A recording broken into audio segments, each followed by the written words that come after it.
It's Mick in Memphis. Charles in East Tennessee. Light it up. Kick back.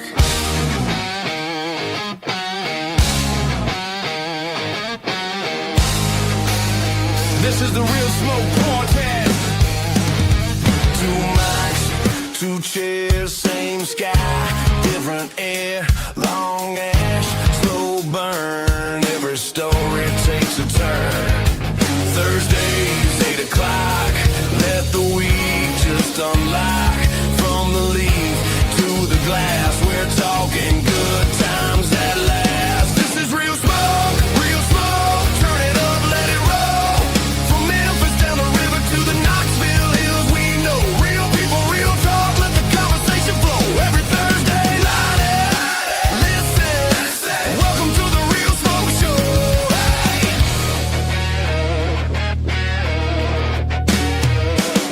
Cigar, small batch, perfect draw, perfect match. Whiskey whispers in the glass. Let the past and present clash.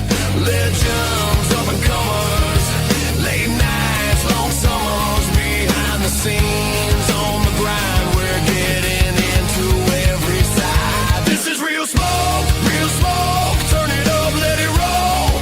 From Memphis down the river to the Knoxville Hills, we know real people, real talk. Let the conversation flow. Every Thursday, light it, listen. Welcome to the Real Smoke Show. This episode may contain strong language, weak opinions, bad advice, and men speaking confidently about things they only half understand. Statements made should not be considered factual, morally sound, especially if they are drinking. Viewer discretion is advised. Welcome to the Real Smoke Podcast with your hosts, Mick and Charles, the podcast that's all about real people, real cigars, and real smoke. Coming to you live from the Real Smoke Virtual Cigar Lounge, bringing you the best of cigars, whiskey, and all the good times in between. It's more than just a podcast, it's a community of cigar lovers. So grab your favorite smoke, pour a drink, and join us as we dive into all things cigars, whiskey, and just having a damn good time. This is the Real Smoke Podcast. What's up, everybody? Welcome to episode 64 of the Real Smoke Podcast. We are your host. That fella over there is Mick. I am the Charles. We are here to give you another fantastic show. We hope. We know, right? A good one. Absolutely. Oh, hush. Be more energetic. I'm bringing the energy. You're over here going, yeah, whatever. It's going to be awesome. It's going to be awesome. It's going to be awesome, baby. All right, before we get started, we need to, as always, we need to say hi to the Cigar Vault in Oakdale. The Real Smoke Podcast is brought to you by the Cigar Vault Oakdale, your ultimate destination for premium cigars and unforgettable experiences.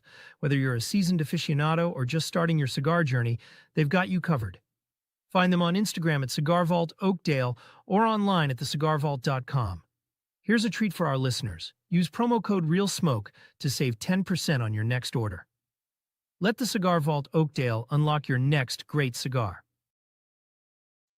Guys, go check out the Cigar Vault Oakdale. You know what to do. Use the code that you saw on there. They will take care of you. And let's talk about that. So if they use that code, they get 10, right? That's right. We're not saying 10 what, but they get 10, right? Yep.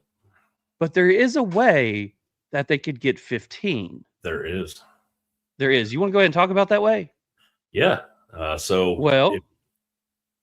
that. You got something for me. The Real Smoke Patreon.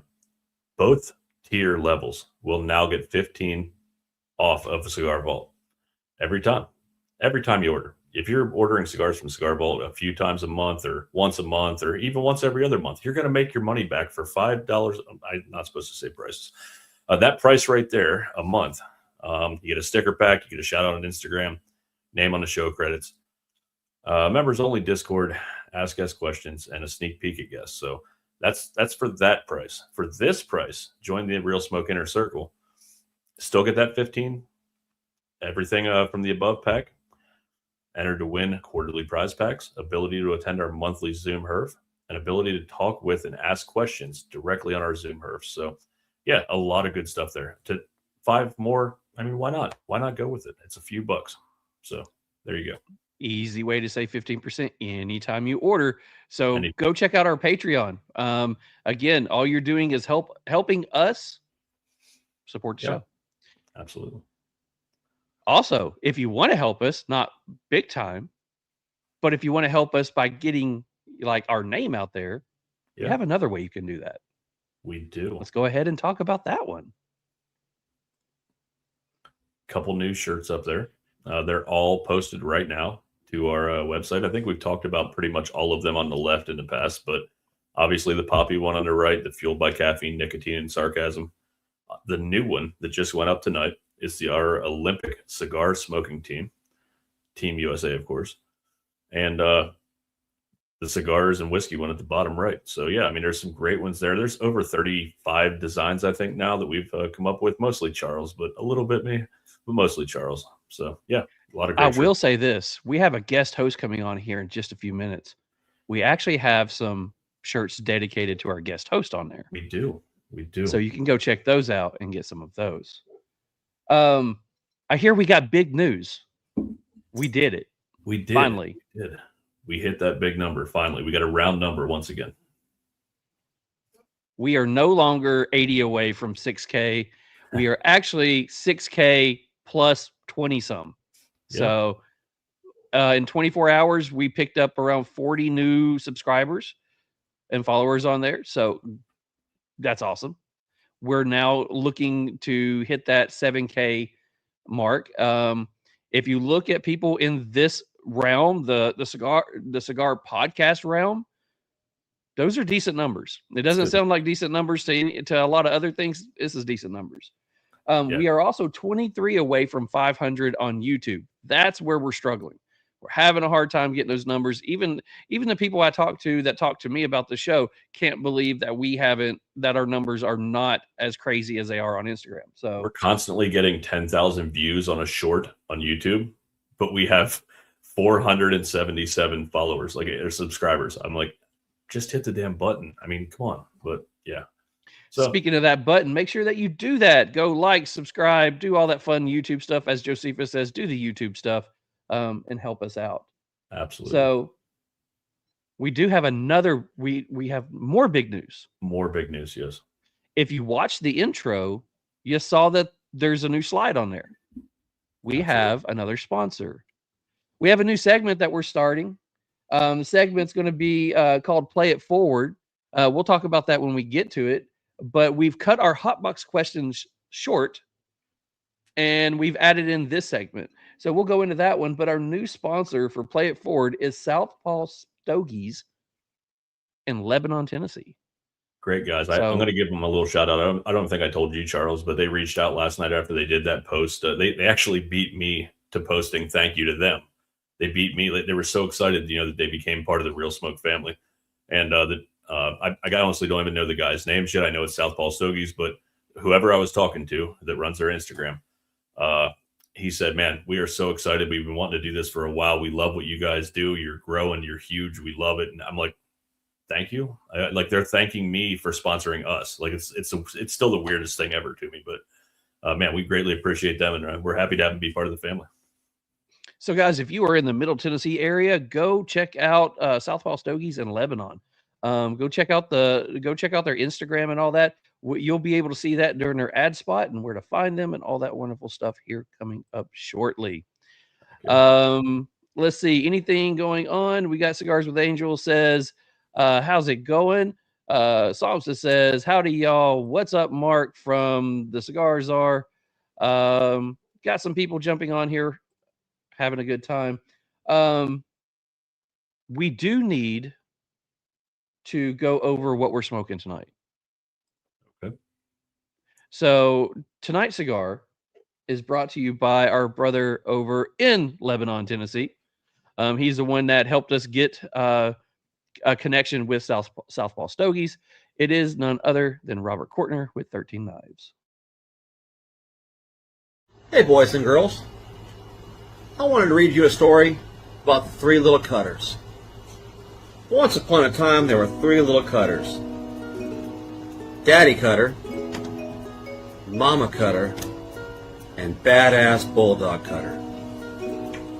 The Daddy cutter came out in 2020, and some people thought it looked too much like other cutters. A year later, Mama cutter came out, and some people thought it looked like Daddy cutter. Given the times, oh well, let's be original.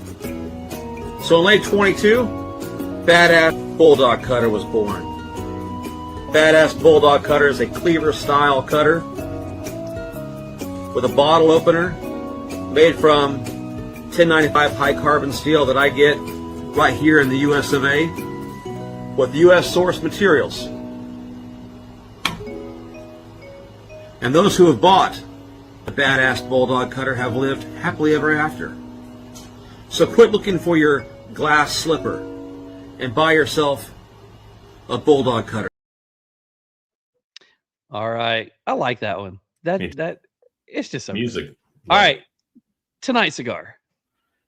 Tonight's cigar is Haze Gray Cigars, the Ear Mouse du Mar. I think I got it close. Ear Mouse du Mar. The wrapper is Brazilian. Yeah, I'm not getting that word. Arapica. Binder. What? You were looking forward to this, weren't you? Madeira, I so love Portugal. Filler, Zimbabwe, Africa. Canary Islands, Spain. Esteli, Nicaragua. Price is right there on your screen. And again, that was brought to you by 13 Nas. I was not ready for that. I practiced so hard on the word, I didn't look at the freaking blend. That's great. Great job. Thank you. So we are going to bring on our special guest host tonight. We're going to bring on our guest here momentarily.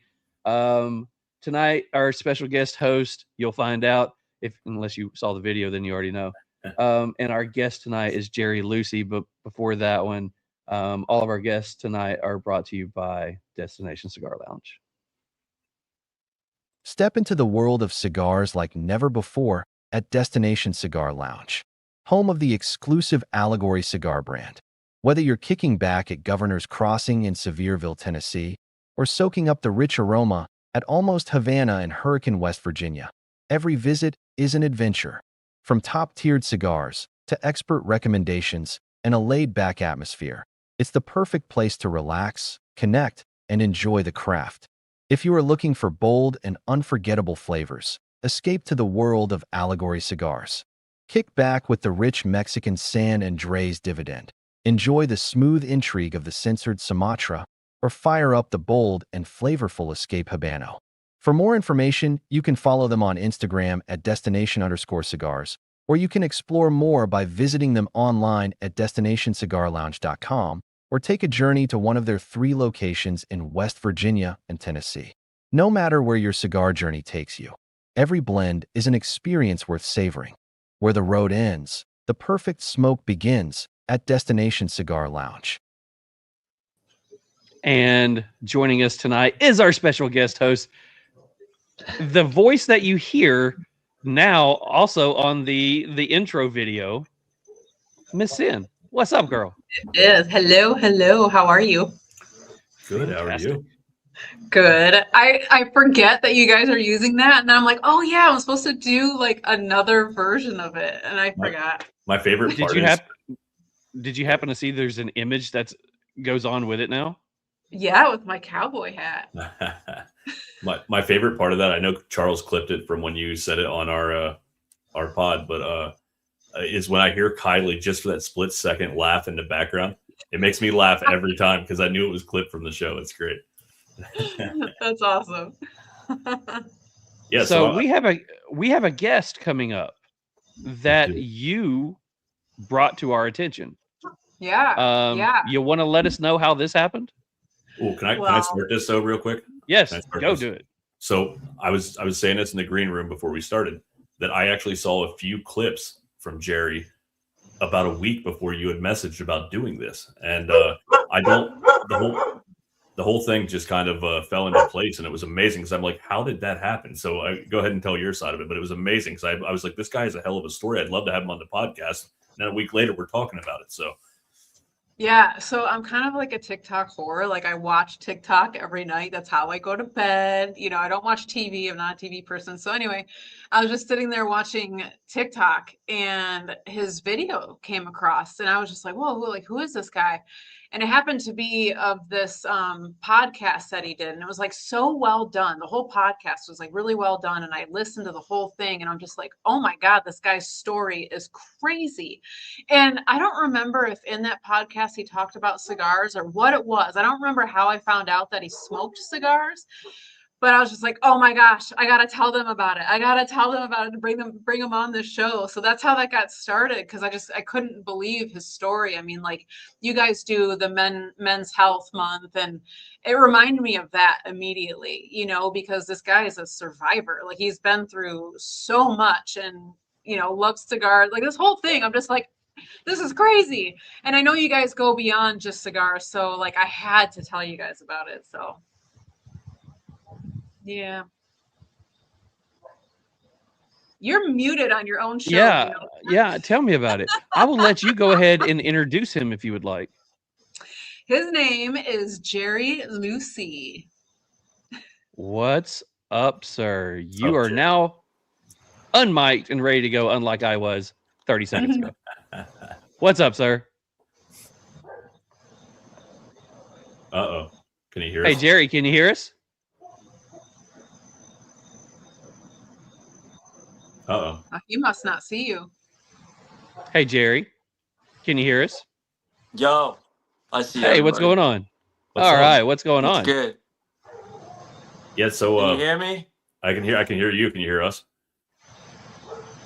Ah, fuck.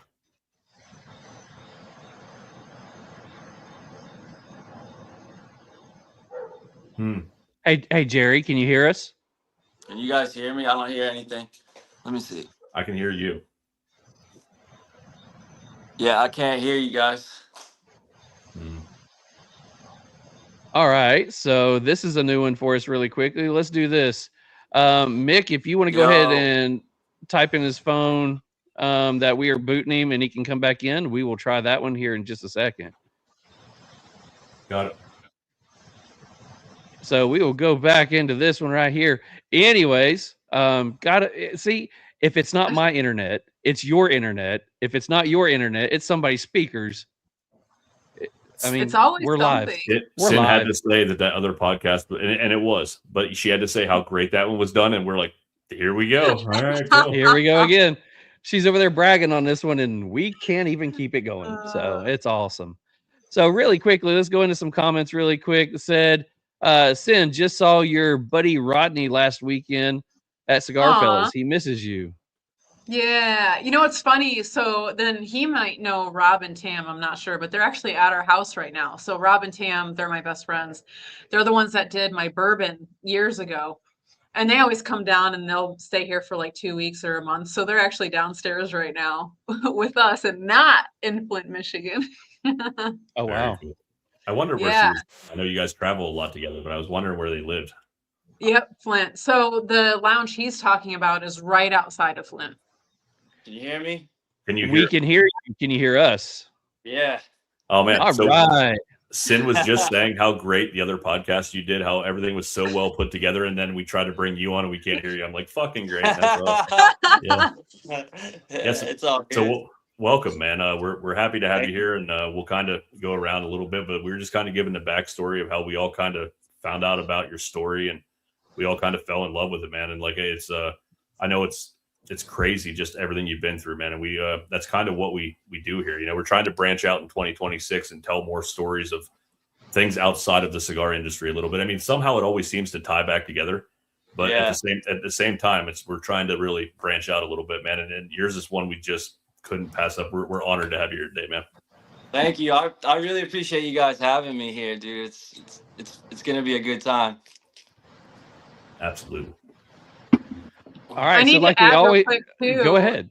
Those paintings behind him are by him. Like Thanks. he is so talented. They're amazing, man. I appreciate So it. crazy. I do a lot of painting myself, and I can't say any look quite that cool, but honestly, that's I awesome, man. appreciate it. Yeah, I've been painting since I was a kid.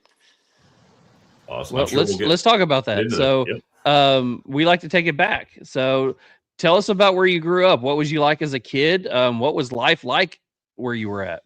So I was born on Long Island, and my family moved us to South Florida, Palm Beach County in the 90s. And I was raised in Palm Beach County. Pretty wild kid, you know, skateboarding was my thing. That's like pretty much was my life. I traveled around the East Coast skating contests, and pretty much, you know, I was just always busy, man. Super hyper, like no one could slow me down, man. Always doing something, whether it was skateboarding, graffiti, or I was always busy building ramps, you know. So The- when you were the- Go ahead. skateboarding, who were the people that you were looking up to? Because I got into rollerblades about that time. So Yeah, that was my big thing. I couldn't I was okay on a board. Blades were my thing. yeah. Who was the person who was the skaters that you were looking up to? Back then it was like I was like super hip hop influenced. And there was this team called the Shorty. You remember Shorty skateboards? Maybe I do. not. Well, I've heard yeah, of it, Chad Muska. Obviously, you know that guy, right? No. Well, he was like my idol, dude. The Shorties team, they were like on another level. But I love street skating, so like, you know, stairs and handrails and all that crazy shit. But that's kind of how I got into graffiti. It's like kind of went hand in hand, like being out in the streets all the time and like kind of like getting influenced by all the art around me in the cities, you know?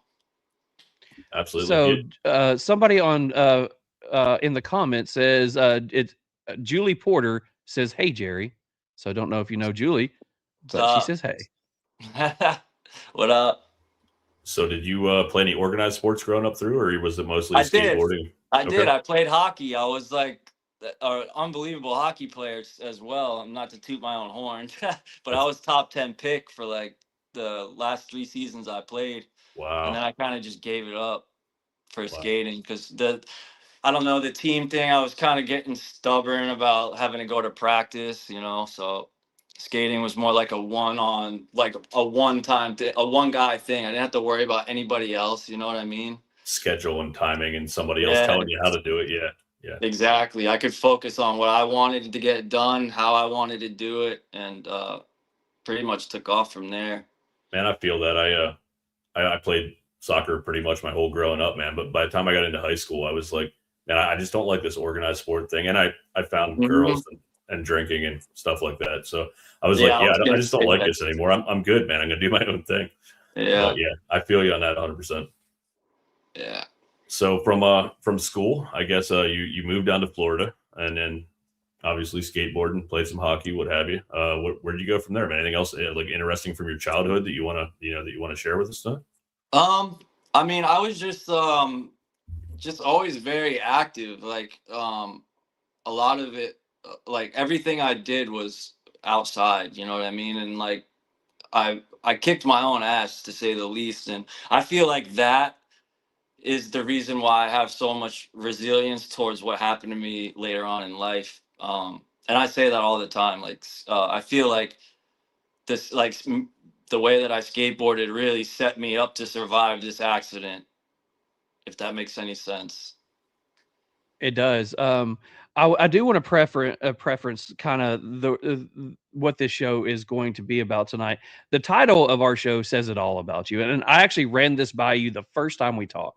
It Yeah. said the perfect name for this show is Life and Death After Recovery, Yeah. and you know it has a little bit of everything. It talks about the big part you're going through was your accident. We'll get into that one, but the other big part is your mindset, the recovery aspect. It's not only talking about recovering from your accident, but it's talking about recovery.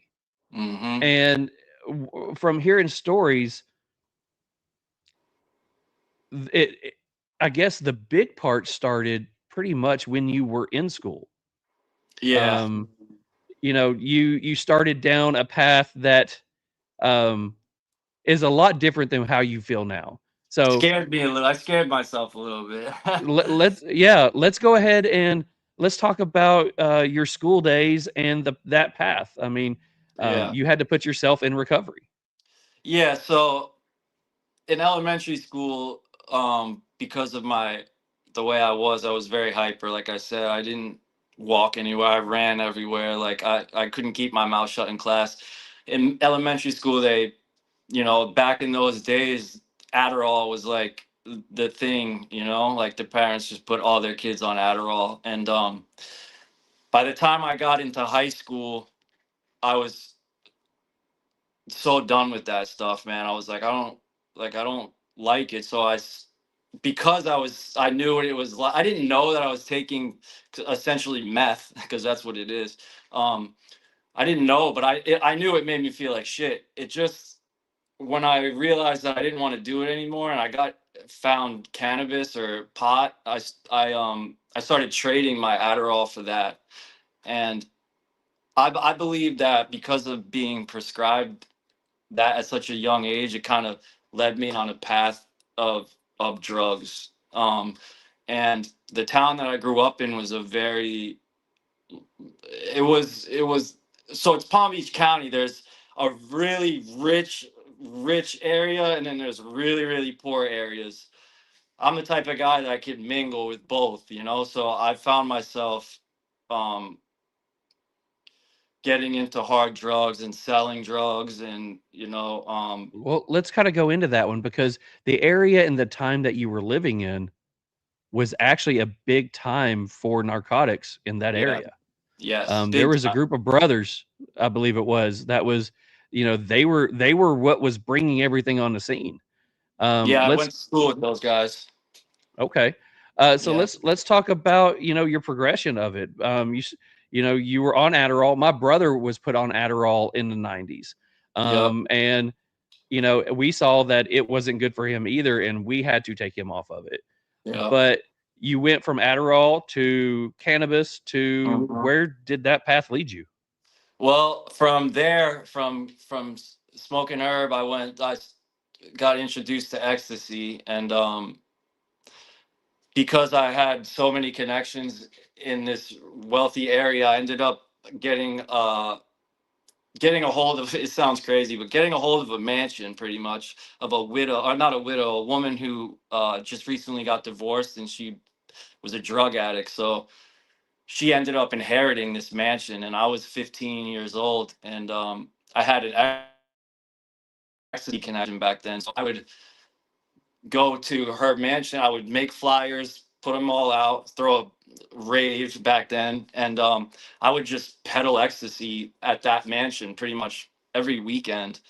And I ended up taking, ecstasy every weekend. So it's like I put myself, it went, basically my life started off being addicted to Adderall, then addicted to ecstasy, and then acid came around, and then boom, all of a sudden Oxycontin dropped. And that's when, in my town was like the mecca of Oxycontin, because we had a loophole here in Florida where these normal guys like me who had enough money to sell the pills out of their own facility. You just had to hire doctors. So Wow. those brothers that you mentioned, we ended up going to the same high school together. And when that pill mill scene started, we were getting them so cheap, but we didn't realize how addictive that shit is, like I was just partying. I didn't know, like,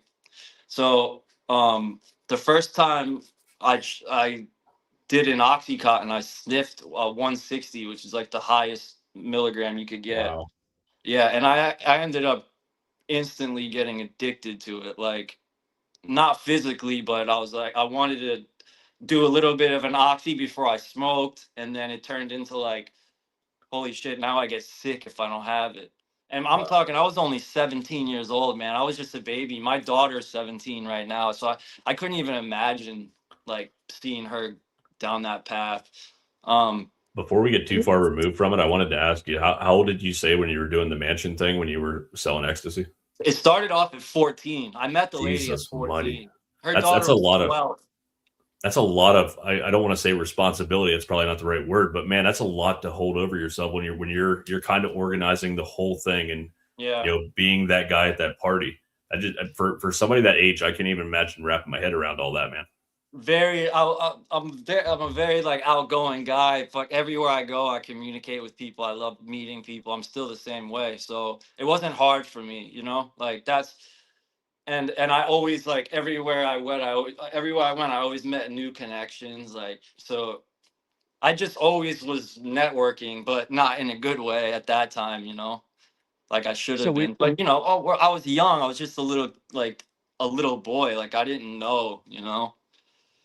So when you were going through, you talked about you went from oxys to ecstasy to, whatever. Was it something? Was it because the stuff that you were taking was wasn't effective and you were looking for the next buzz, or was it something that you're just partying and Yeah, I you're was just partying.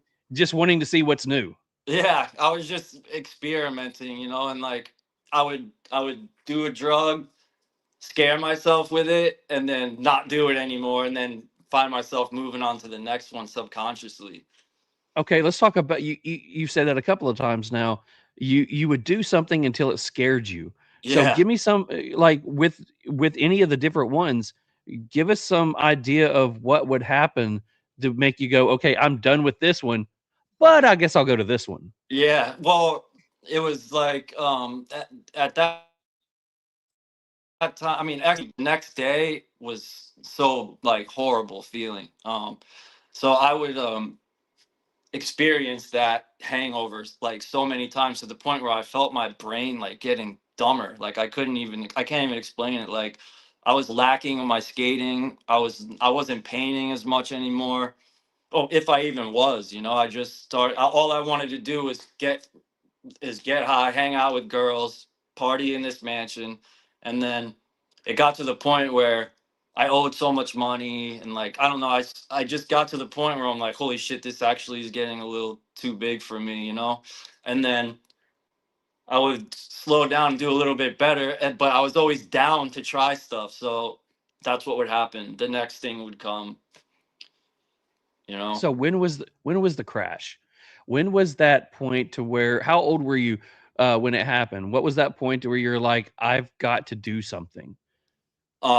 When I was 17 years old, or no, I'm sorry, when I was 19 years old, I ran out of money completely. I had already robbed every drug dealer that I've known in town. I owed everybody money that I could possibly owe money to. I was completely dope sick off of these oxys. I'm 17. I have nothing going for me. I was just like, I'm gonna die.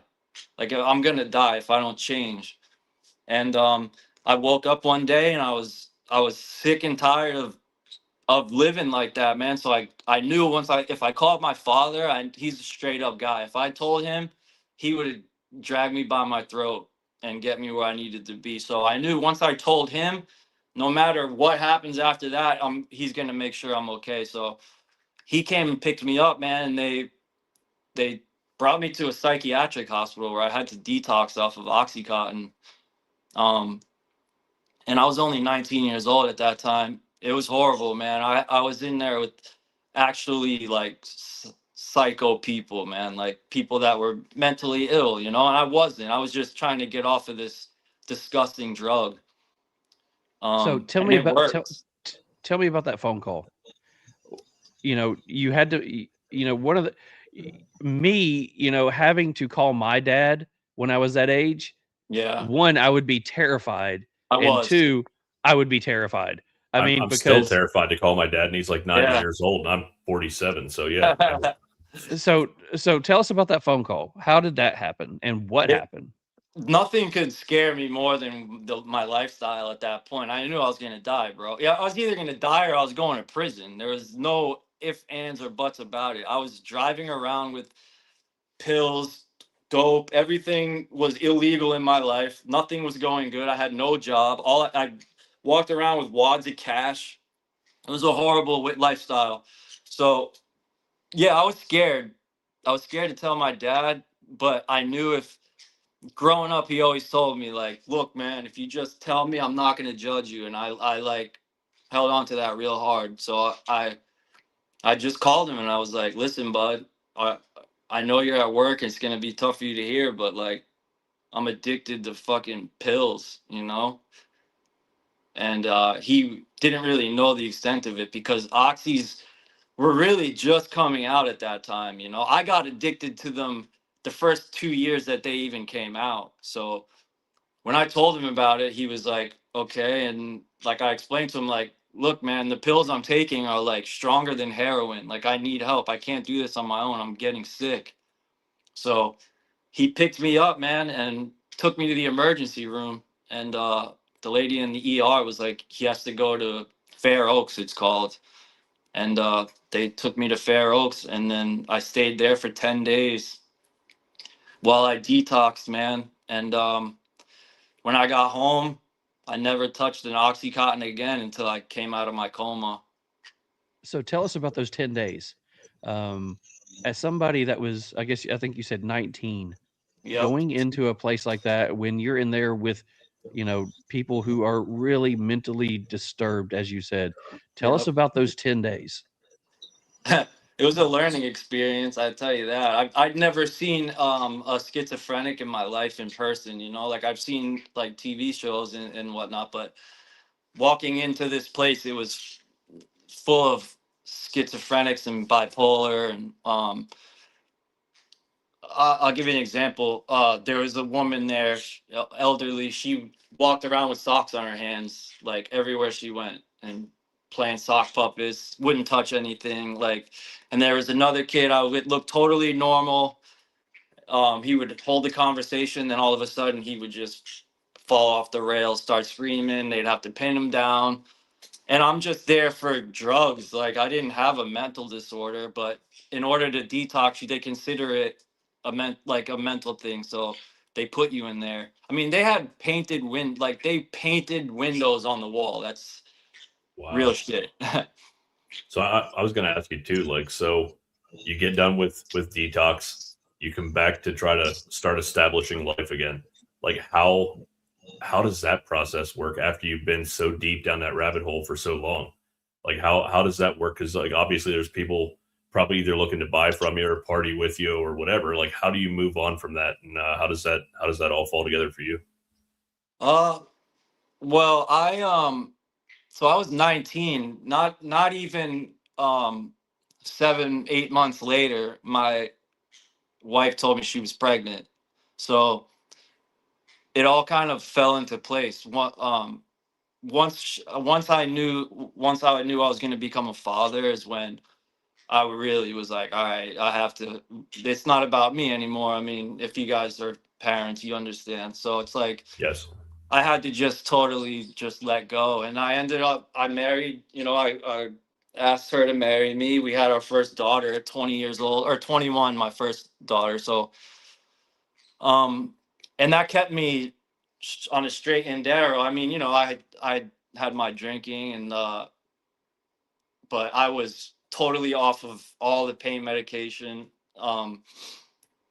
through that whole time. And then as my little one got a little bit older, my second one came around, and that just kept me busy. And then, my career really started taking off because I was so focused on making money. And that's pretty much how I stayed out of it. I just kept my mind busy, I just made sure that I kept my mind busy because it's crazy. My head is like, I'm like, I can't explain. I mean, you guys might understand. So I have a couple things. Oh, sorry. Go, Sin. Go. So I was just curious. So you said from like 14 to 19, basically. So I know your parents didn't know the full extent of what was going on with you, but you had to be gone, I'm assuming, a lot from your home with your family. So what did they think was going on with you through those years? Like, were you just considered like a quote unquote problem child and they kind of just let you be? Did they check in on you? Like, what did they think was going on with you? I was pretty good at manipulating the situation, to be honest with you. My parents, like, they're not strict, but they also they'd set me I had a curfew, and I always obeyed the curfew because my mother is like, my mom won't sleep. She's like, she's worry board. So I would come home and just sneak out my window like every time. So it was like they kind of didn't know. Like I feel like it was like a don't ask, don't tell kind of thing. They knew something was up, but on the other hand, they couldn't control me. I was also like, hey, I'm not coming home tonight. I'm going to skate tomorrow. I would just come up with stories. So it was a double life as a teenager. So, and I'm glad you brought that up because that was also very difficult to juggle. Like, there was times where I would drop acid and then my mom would call me and be like, hey, you have to come home. Your aunt is coming from Long Island. We're having dinner. I'm like, oh my God, like what the fuck am I gonna do? Because we're an Italian family, so it's like dinner's important. So I gotta ask, how did that work out? I pushed it as far as I could. I ended up, thank God, when I got there, they were shit faced. So, sorry, my bird's going nuts. That helps, yeah. That helps if they were drinking a little bit. They were like cross-eyed drunk, so I kind of got lucky.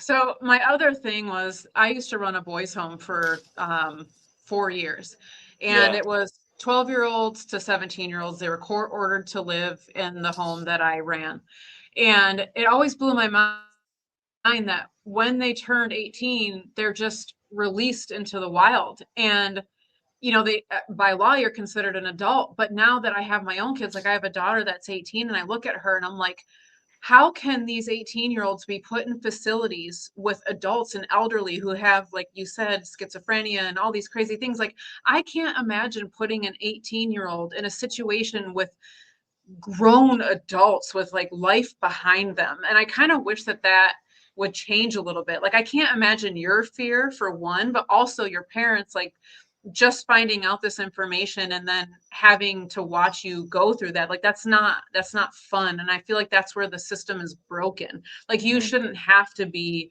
with elderly going through this. And I understand your mindset. Like, it was for something totally different for you. So that's just, I don't know, that it's crazy to me. But then you think about it too, like that obviously like sobered you up, right? Because you're like seeing like the other side of that. And so obviously you got out of that, and you mentioned that you started your career. So I'm curious what that career is that you started once you had your kids. Yeah, the system is, I would, honestly, I kind of needed that. I needed to be scared shitless to get clean. So I'm kind of glad in a way that it was like that. But what did you ask me again? I'm sorry, I forgot what my career was. I paint cars. I do collision work and custom motorcycle paint jobs. So I started painting cars at 17, and I started prepping cars at 17, and by the time I was 20, I was a lead painter at a shop.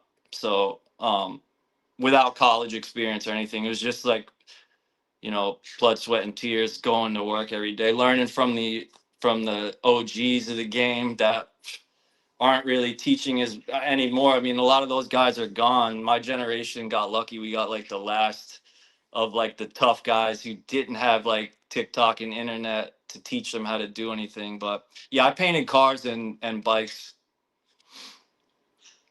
So I want to, listening to your story so far, we're going back to where you're 14 to 19. 14, you start meeting the person that's got this mansion. You're doing all this stuff while you're in school. 19, you're finally hitting that rock bottom to where you're admitting to your family it's time to move on. And then you drop the bomb that you were married, having a kid, and then eventually another kid. When in this time frame did you meet this lady and you ended up getting married? I met her at just when I turned 17. So we met in the middle of my addiction, but I kind of like kept it from her as well. I was good at it. I was good at that. I don't know. I have a gift of, I can like hide drugs from people. Like, you wouldn't be able to tell if I was on anything. But we met when I was 17, and she was 18, and then she, like I said, she got pregnant at 20. So soon after, I mean, we were having a kid, and we stayed married all the way up until last year. We're finally like separated. We were together for 21 years. That's insane. Yeah. Okay. So let's start moving into, you're out of rehab. You did 10 days. You've got, your young one already. You're about to have another baby. So Yeah. let's go into the time frame of that, because that's got to be leading into, getting close to your wreck that you had. Yeah. So I During that rented, time, got you're my still, first house I rented. during that time, you're Good. clean. During that time, you've got your babies. You're about to have another one. You're clean. No pills, no drugs. Maybe a little bit of drinking here and I was there. drinking. I was Right. drinking, but drinking was never a problem for me. It was pills. Like I'm not a big drinker. I'm not still. Okay. So where do we go from here? Where did life take you once you started? You've got your kids now. You've got your job that you're doing. Where are we at now? I was like I said, I was just dadding, focused on buying a house. I rented 2 houses, and then by the time my kids were in 2016, I bought my first house, and I was there for not 4 years, and that's when the accident happened. Pretty crazy, but yeah, I had like I said, both of those girls saved my life. Not only because they were born, they straightened me out, but after the accident, they literally saved my life. They were my nurses, you know. So So both kids, girls. yeah, All right. yeah, So Mick and Gianna I and are Gabrielle. both, yeah, me and Mick, I was about to say, I'm not going to dox you kids, not going to ask for names. Mick and I both are girl dads. So I have two myself. currently, yeah, I have two as well. Currently, how old are your girls? Don't need to know names or anything. Just Yeah. kind of get in context. My oldest is 20. She'll be 21 in August, and my youngest will be 17 in April. I'm sorry. From a girl dad to another girl Yeah. dad. Holy Yeah, crap. they're beautiful. I mean, yeah, That's what makes it I mean, worse. no, I'm super blessed. I'm super blessed because they're both very hard workers. They do really good. My oldest just graduated cosmetology school. She works full time at a salon, and the youngest works at the same salon as her as a receptionist. So Wow. they're doing their thing. Yeah, I got a 26-year-old and a 22-year-old, and my 22-year-old gave me a run for my money between 16 and like 20. But yeah, did a bird just land on his head? Did I just miss that? Yeah, A bird just landed on his head. That was That's awesome. great. Yeah, that's my favorite. That's my little homie. No, I had a freaking question before we went off on the girl dad thing, and now I think I'm forgetting what it was. I'll let you think about it. I'll go to the next one. So let's go into the day of the accident. So let's talk about from, I guess, the morning you woke up to your day, how it was going. Take us into how everything was going that day. The day was, I mean, I worked that morning, and I got out early. So what we do is around here, it's, the way we ride is we all meet up. In that interview, I wanted to bring this up. In that original interview, I mentioned that I got off of work and I went straight to the bar. That's very true. The thing about it is, just because I was at the bar, it doesn't mean I was sitting there drinking all day. I noticed I didn't explain it right. So what we do is we have meetups, and there's specific spots. We have parking lots that we love to meet at. So we would all meet, and then once we all got together, we would leave and ride around the town. So I got off of work and I went straight to the bar to meet up with everybody. And like I said, I took it easy. I didn't like I mean, I had a few beers, obviously, but alcohol had nothing to do with the accident. So I left there and I wanted to ride because it was super nice out. So I left and I went east to the beach and I started just to ride up and down the East Coast on the water, loving life, man. And I got off of my bike and pulled onto the beach sand and was just hanging out, talking. And I called my wife and I was like, yeah, I'm just at the beach. It's beautiful. You know, I'm gonna come home soon. I'm just saying a prayer and then I'm gonna come back to the house.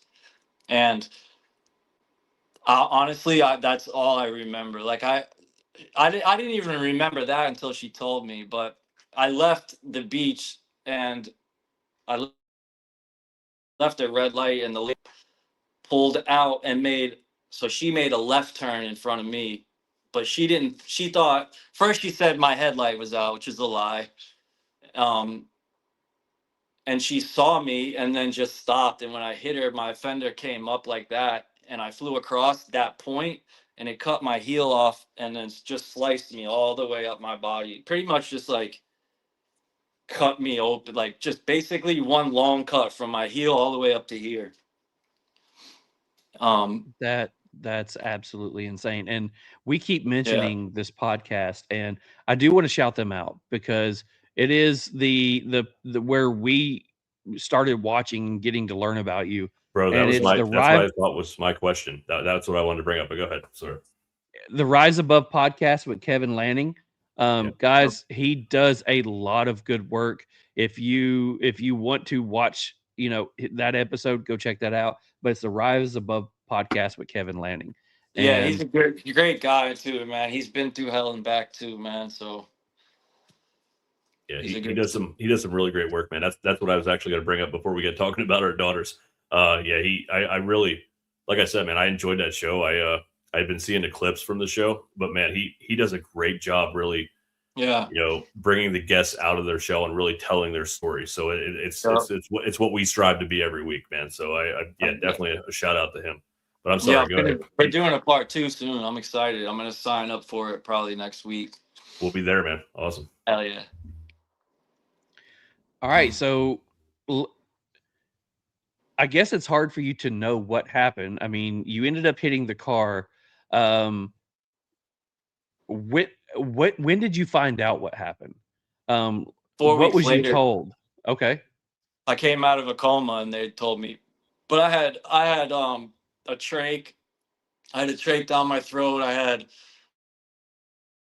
a feeding tube. I had a super pubic catheter, which is a catheter that they drill a hole in your pubic area that goes straight to your bladder.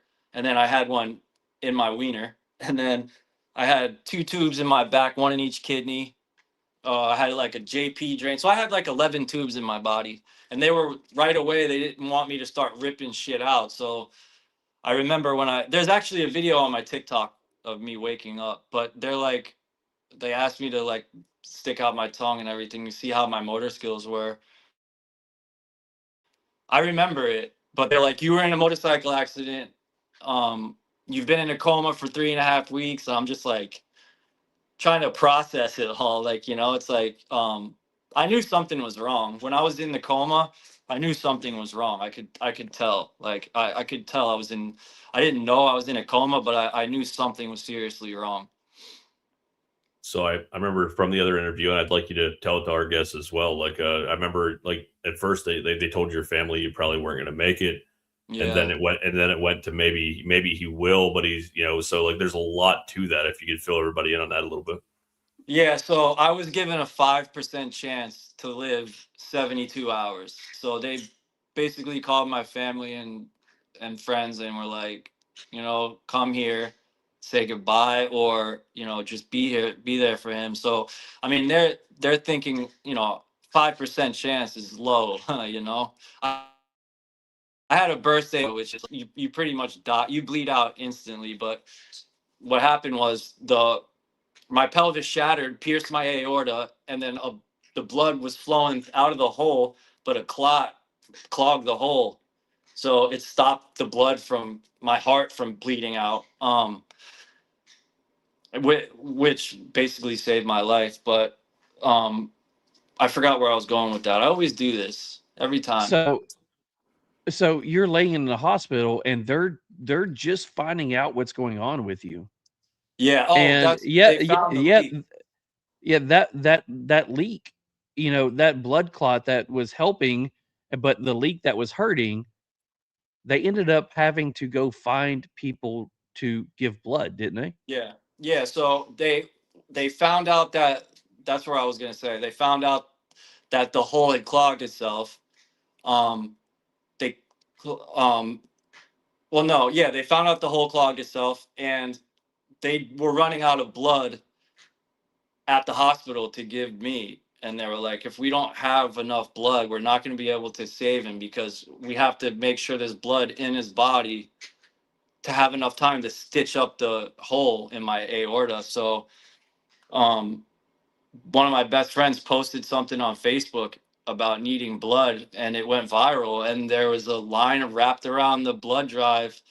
And there's, when it's an emergency, they don't have to process the blood as fast. They skip things to get it to the person fast enough. So they ended up getting enough blood to work on me for the next few hours to keep. So it was going in from the bag and then coming out of my hip, and like just like that, like a waterfall flowing out, and they were just changing the bags, boom, boom, and then finally, yeah, they enough blood came. They stitched it up. They found the leak. They stitched it up, and they came back and they told my family he's gonna make it. Like the whole, we were able to find the leak. If you've ever seen a diagram of your pelvis, the veins in your pelvis, I don't know if you guys, when you get a chance, look that up. Your pelvis is like full of so many veins. So the fact that they were able to find this tiny leak was a miracle on its own. Like the doctors still to this day tell me how much of a miracle this situation is. But that should have killed me. What were all the injuries that you had in total? And I also want to know what it was like being in a coma, because everyone's stories are very unique with how they felt during like being in a coma. Yeah, let me see if I can remember all the injuries, because there's a lot. I'll start from my head and we'll work our way down. I broke my neck. I broke my arm from shoulder to wrist. This is all titanium rods all the way here. The hole in my stomach, and then the internal, my intestines detached, burst aorta, my bladder exploded because it was full of liquid, so it popped like a balloon. The bladder, shattered pelvis, hole. I have a hole in my inner thigh about that big around. Slight from my knee down to my heel was a gash, and then my heel got cut off. I've had showers of strokes in my frontal lobe, so I lost the vision in my right eye.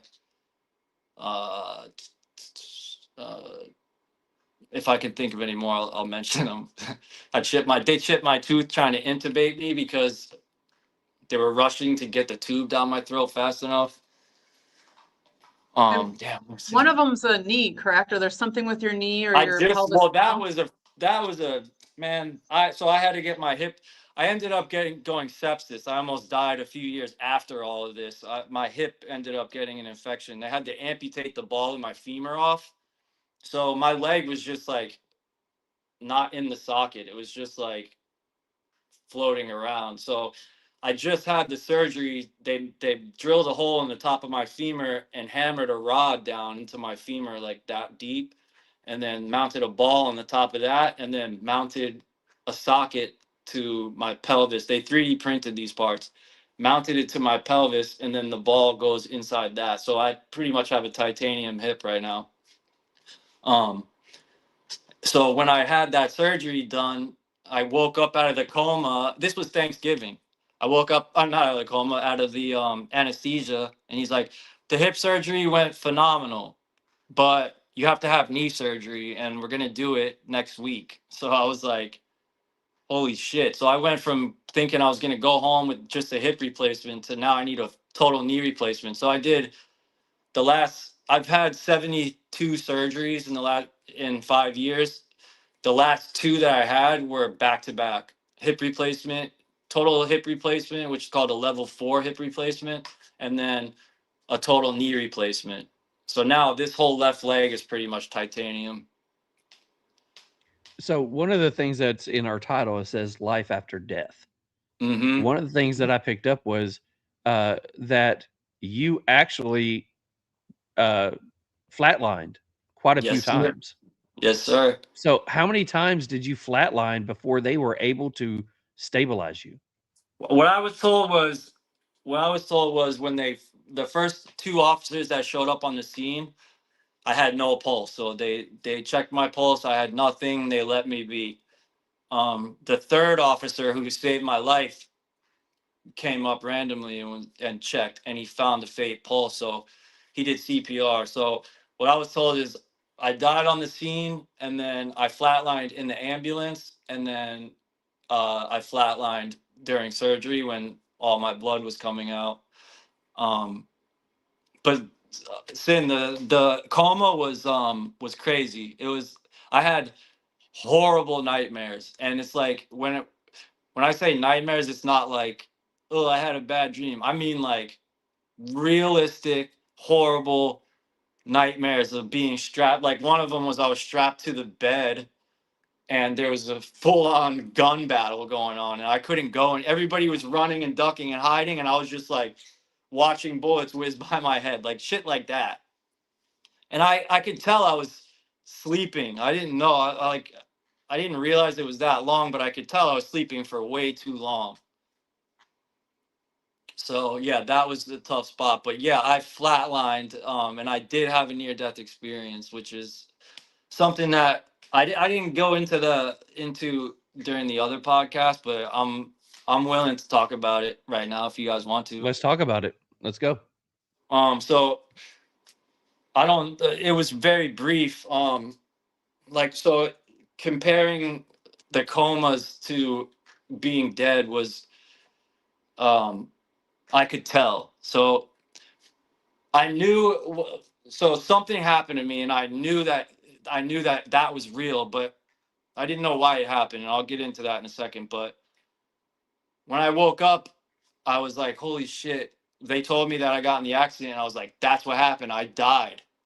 So all of a sudden, I have asthma real bad. I have like an inhaler, and like I've always struggled with breathing. I all of a sudden, man, I was just in this. I don't even know if it was outside or a room, but it was just all white. Like you hear on every other person say, is all white everywhere. I had no shadows, nothing.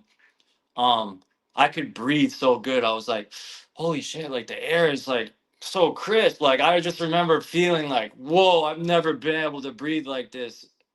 Not realizing what's going on. Okay, where did I just take myself? And then I'm looking around and I can hear I was hearing water, like rivers flowing and waterfalls and rain. And that was really loud. Like I don't know what the significance of that is, but I heard flowing water constantly. And every now and then I would see like a mist of clear purple like float by or green. I mean, you got to remember this happened fast. It was probably, I would say 3 minutes, 4 minutes. But I remember like looking around like, whoa, what is this? And then I looked at my arms and my tattoos were all gone. And I was like, kind of freaked out, but not, because I was like so happy to be there. Like, this is amazing. Like I was so happy about breathing. I don't know why, but I could like just taking in whatever air was there was like the best feeling ever, man. And when I noticed my tattoos were gone, I was like, all right, what the hell is something's going on? And then just as fast as I took a few steps. I don't remember seeing my feet or anything, but I took a few steps, looked around, and then boom, it was like right back to the nightmares. But when they told me you flat, like you died, you had a coma, you were in a coma for 4 weeks, right away I knew, whoa, I died and went somewhere. Like I don't want to be like, oh, I went to heaven, because I didn't see anybody or anything like that. But I'm telling you right now, I went somewhere else, dude. And for a guy like me to say that, it's pretty intense, because when I tell you it was real, it was realer than we are sitting here now. And I listened to other near-death experiences, man, and there's a lot of similarities. A lot. The only thing is I didn't see plants, I didn't see anybody, I didn't hear voices. It was just like the most comforting air and like just beautiful sounds and like happiness, you know? And then just as fast as I was there, it went away. And I was just talking about it today.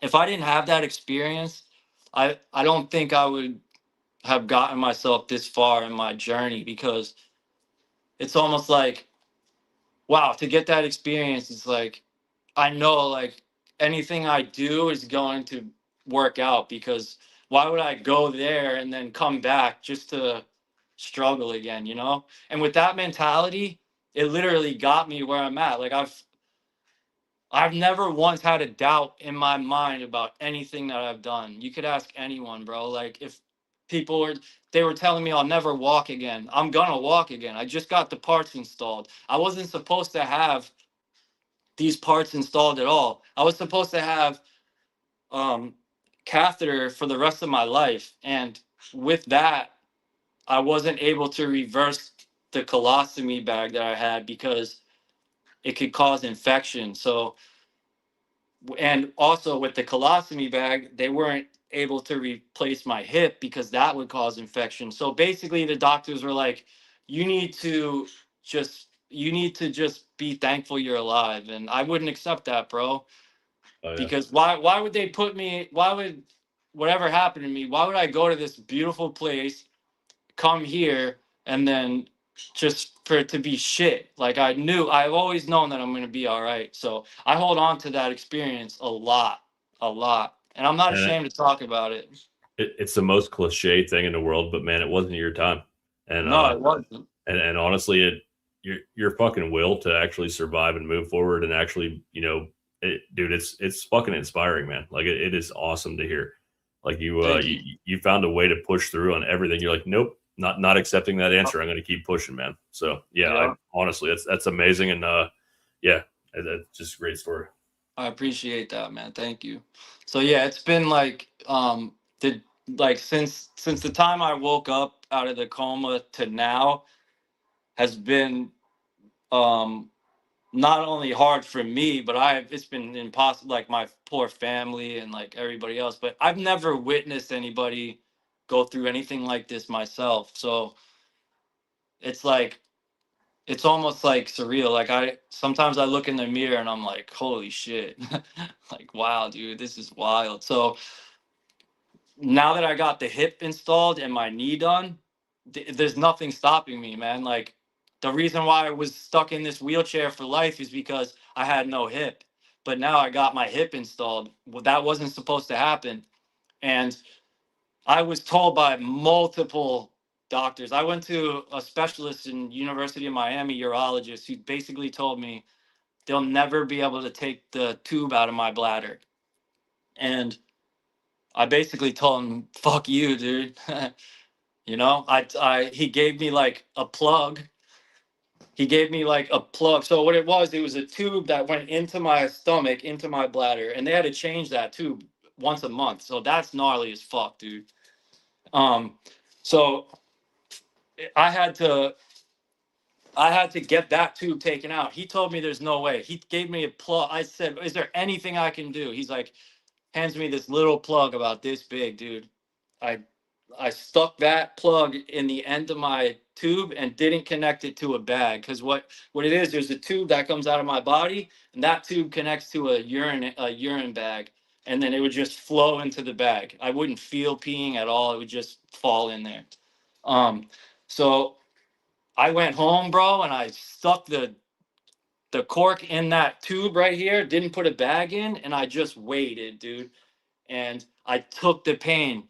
My bladder was tiny, and I trained it, filling it up with liquid and dealing with the feeling of drinking 150 beers in the backseat of your homie's car and he won't pull over to stop at the bathroom. I dealt with that every day, all day, until now I'm at the point where I don't even need a bag. So what he needed was the cork. They had to put that in, and I had to go 2 weeks, and then they were going to test my blood. If my blood test came out normal, then they would remove the tube. They were worried about, because my bladder is so small, it would overflow with urine and then backflow up into my kidneys and cause kidney infection because there was dirty urine in my kidneys. And he's like, you won't even know, you'll just die. I was like, well, I would rather die fucking trying than sit on my ass and be like, nope, the doctor told me you have to have this forever. Duh. And I'm glad I did, because I went and I held it in. I suffered through the pain for weeks. I went and got my blood test. It came back normal. I went straight to the doctor and I told him, take it out. I'm done, dude. Take it out. And he fucking removed it. And that was the beginning of my moving forward with getting out of this chair. Because then after that, a few weeks later, they ended up closing my stomach, reversed this bag. They did the hip. They did the knee. All that happened last year. All those surgeries happened within. So that's how fast it happened. So now, basically, if you picture a car that's in a collision, control arm gets bent, you put a new control arm in. That's basically what I have. I got the parts.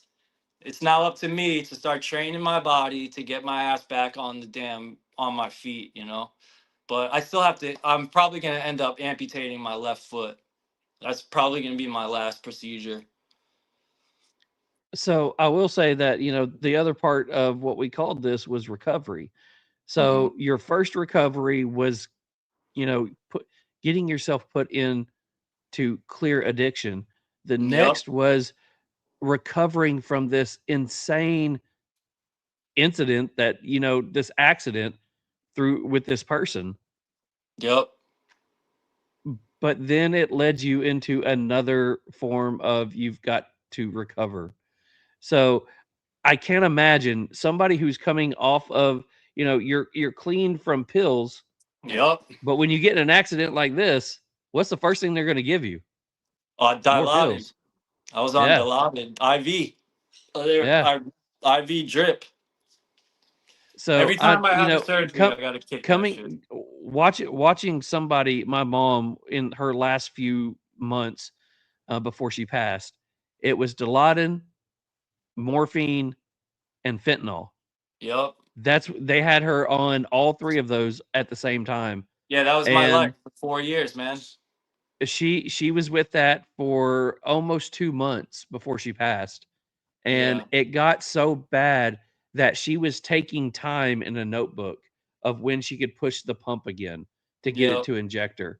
Yep. And so listening to your story and thinking about that, you've got to be back on these painkillers, these opioids. Even when you're having surgeries now, how do you have to wean yourself off of this? It's crazy, man. I fucked myself, because when you build a tolerance with opiates, it never goes back to normal. It levels off at where it is. So they were having to give me so much pain medication, and they still do. Like, every time I get surgery at a new hospital, they're like, "Oh, you're getting the most pain medication we've ever seen," and I'm just like, "You guys don't understand. I've been doing this for 5 years. Like, I'm like pretty much immune to it." And like you were saying with your mom, I have that pump. Every time I get out of surgery, I have a Dilaudid pump that I push every 15 minutes, and then they inject me every 4 hours. So I have to leave there. The longer I stay in the hospital, the harder it is for me to come down off of the medication when I get home. So basically, I'm kicking heroin every time I fucking get a surgery done. I'm so used to it now, dude. It's like I just So know what's coming. who's your support system when you go home? Um, Because I don't want to. I don't know if you are, but I don't want to sit here and think that after all of these surgeries, every time you're going home alone and having to kick this on your own. yeah, What is your support system? I have so me and my ex we're still close. I mean, we grew up together, bro. So it's like the last my hip and knee procedure, I was in the hospital for a month. I left there and I stayed at my house. So I moved out of my house and got my own studio apartment. But I obviously couldn't recover here by myself for this. I mean, I couldn't even move. These surgeries were real gnarly. So, and I had just got my stomach rebuilt a month before that. So I was getting my ass kicked. My wife, like I said earlier, my daughters are my lifesavers, man. I mean, I had IV antibiotics at home. My house was basically a hospital. They were changing my IV bags. I mean, these kids were in high school kicking ass for me, man. Like I owe it all to my family. Like I wouldn't be here without them, you know. Friends and family. So I'm going to say real quick, man. So I'm kind of going back a little bit, but something that touched me in the other interview, and again, shout out to Kevin, man. We don't need to go down the whole story of the woman that pulled out in front of you, but I remember you talking about, that moment in court where you decided you needed to forgive her, man. Could you talk about that a little bit? That was one that really touched me personally. I was like, holy fuck, man. That takes a real man to step up to that. And again, man, that's just a great moment. I'd never been in a situation like that before. I never wanted revenge on somebody so bad, and I didn't realize how much of a toll it takes on you, especially when you can't do shit about it. You know what I mean? I was literally in bed. I couldn't move. So I don't want to say the only thing I could do was forgive her, but I needed to forgive her because if I dwelled on this lady, the thing is that she had no license, man. She bought the car off Facebook Marketplace. She had a revoked license. She knew she had a revoked license. She had the decision to ride with her friend. Her friend was behind her. She decided to take her car, which she shouldn't have. That's the reason why I'm in this position. I know she didn't do it on purpose, but her actions afterwards were atrocious. So I was very mad at her, dude. And forgiving her was probably a million pounds taken off of my shoulders, bro. If I can explain it, it was one of the most freeing things I've ever done. I feel like giving her the opportunity to apologize to me helped my recovery so much, man, because now I don't just think about her all the time, like I can live my life now. She's in prison. What she did, so I'll get into something real quick. So she went through a lot too, man. We had a trial and she ended up buying another car, and my sister found her Facebook and she filmed herself driving the car after she got in the accident with me. So we showed that to the judge and he got really upset with her and gave her the max. But her friend in there, so these people were from Haiti, so their thing was witchcraft. So the party that she was going to was a witchcraft party. And the lady got sentenced in trial, and her best friend, when she got sentenced to 5 years, the bailiffs came up, handcuffed her, took her away, and her best friend turned and looked right at me, and we looked right at each other, and she just said some crazy spell shit, threw her hands up, said some crazy spell in Haitian, and told me I was cursed. She just cursed me for life. And I was like, that shit doesn't work on me. I got God. Like, you can't, like, that doesn't work on me. I'm sorry. She ended up dying of a heart attack a few months later, bro. So, Wow. yeah, so it's like, Wow. that's another thing. It's like, why would I get that? Like, why would that situation happen to me? Like, that to me is crazy because she cursed me, and if I would have died, she would have been like, yeah, my curse worked, you know. Yep. She had a heart attack and died, and I mean, I don't know if you guys have, but like, isn't it rare for women to have heart attacks? Like, Very. Yeah. So I feel like that was somebody up there reminding me, like, I'm with you, bro, you know?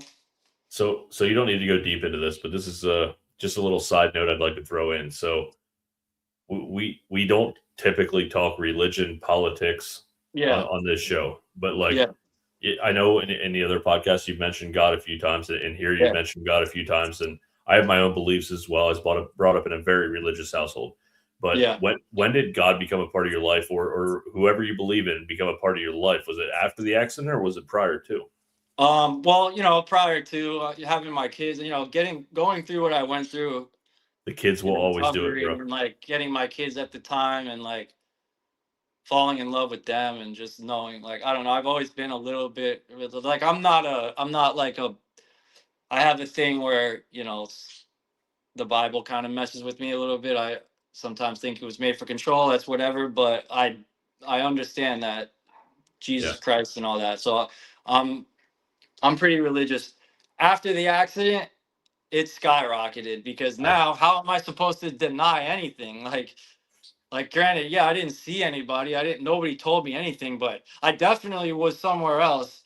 Why was my body refreshed? Why were my tattoos gone? Like what is that? So I could never just sit here and deny any of it. You know what I mean? And then this whole thing with this woman dying, like, it's just like, I can't deny it, you know. I'll give you 100%, man, on the children thing. There's a song by the band Live, which is one of my favorite bands.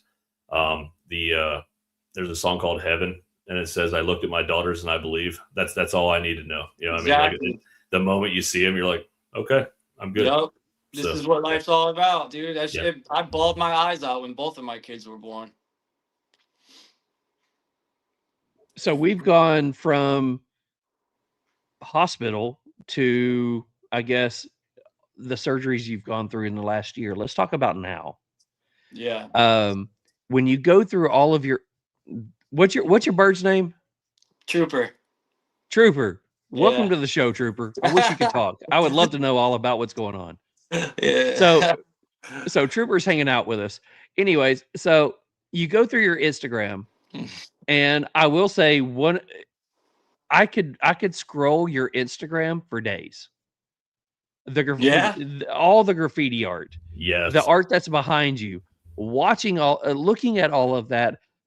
To me, Mick and I both have an art background, and I'm looking at it. I can understand Mick looking at it, and we're like, holy hell, this guy's got talent. Thanks, so man. What is life like now? Let us know about that. Life is getting a lot better. My confidence is coming back as far as like where I'm going to be in the future. Because for a long time, it was up in the air. I had no idea. Like, I'm being told I'll never walk again. To, okay, well, great, I'm never going to walk again. Okay, now I there's a chance I'm going to walk again. To, now I got the parts in, I'm going to walk. So there's like something to look forward to. For a long time, it wasn't like that. I was in a hole.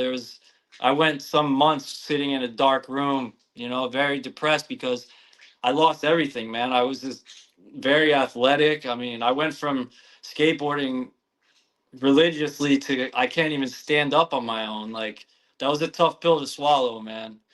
Now I have the confidence knowing, like, all right, I got it in me. Like, the parts are there. It's everything was up to the doctors in the past. Now everything is up to me. So we're gonna start with next week. I have an appointment to they're gonna put my prescription to weight bearing. So now through physical therapy, I'm gonna be able to lift weights with my legs. And right now I can only do range of motion. So when they switch me to weight bearing, I'm gonna start going to the gym, physical therapy at the gym, and then I'll start posting more videos about me getting back on my feet and stuff. But I painted the last 3 years I painted in a wheelchair. So I have my right leg still. So what I do is roll up to the wall, stand up on the walker, and then get up as high as I can. And then the spots that need to be like standing on a bucket, if I'm doing a really big piece, my buddy who I'm painting with will get my top, you know. But for the most part, I'll paint to where I could reach. But I never stopped. I totally was like, I have to at least paint. Like, if I can't paint, so pretty much everything got damaged on my body except my left hand, my left arm, which I'm left-handed, and my face. And that's for real. Like, everything else got destroyed. So it's kind of a blessing that I'm still able to do what I do love, you know. Like, I lost the vision in my right eye. I was supposed to be completely blind. So when they told my family, because of the strokes I had, I was supposed to be blind. So they all thought that I was gonna be blind. So I'm just blind in my right eye, and I just have enough vision to still complete pieces. So I'm thankful for that. It takes me a lot longer, but I make it happen. So, one of the pictures I sent you guys in our chat was I found the picture of you standing up on a ladder doing some artwork. So I actually took that picture and put it with one of our AI generated artworks and had you standing in between us. So Oh, that was one of me. the I was wondering. yeah, Who that that's was. from one of your photos on your Oh, Instagram. okay. Oh, So shit, dude. when going through something like this, and I asked you earlier, who do you have as your support system? And you were talking about, your kids and stuff like that. Yeah. Over this next year, you keep saying it. You have the parts. It's not up to the doctors anymore. It's up to you. Yep. So I've got 2 parts on this one. Give me over the next year, give me 3 goals that you want for you to achieve. Okay. Drive, Okay. walk, Okay. work. Okay. So can I give you a challenge? Sure. Next February, I want you on here for a part 2. I'm down. Drive, walk, work. Yep. You have 1 year to drive, walk, and work. I like it. I like And it. then get back yeah. on here and tell us all about it. I like it. I'm down. There we go. I like it. So I will put it on our calendar that we share that in February, we're going to get you back on here and you're going to tell us all of the success stories that you've had in the last year. Let's do it. You can also That's tell awesome. us where you've graffitied Real Smoke Podcast on a wall. You can let us know about that. That'd be great too. Yeah. Shit, I should come to Tennessee and rock something. Fuck There we yeah, go. I'm down, man. So- Actually, the brewery I always go to actually has a graffiti wall, man. It'd be fucking amazing. If you ever want to come to Tennessee, brother, I got you, man. Let me know. Awesome. Send me pictures of that. I want to see it. I got you, man. I got you. So let's talk about the artwork. There's car work, there is graffiti work, and then there's like the paintings that you have behind you. Yeah. How did you get into the graffiti, and what style of graffiti are you into? Because there are multiple different styles. Yeah. So I got into graffiti through skateboarding. I just taken the trains and everything that graffiti artists paint track sides often, because that's like anywhere where there's commute, like highways, trains, track sides, stuff like that is where most people want to get up. So I would take the train from Palm Beach County to Miami to go skate, and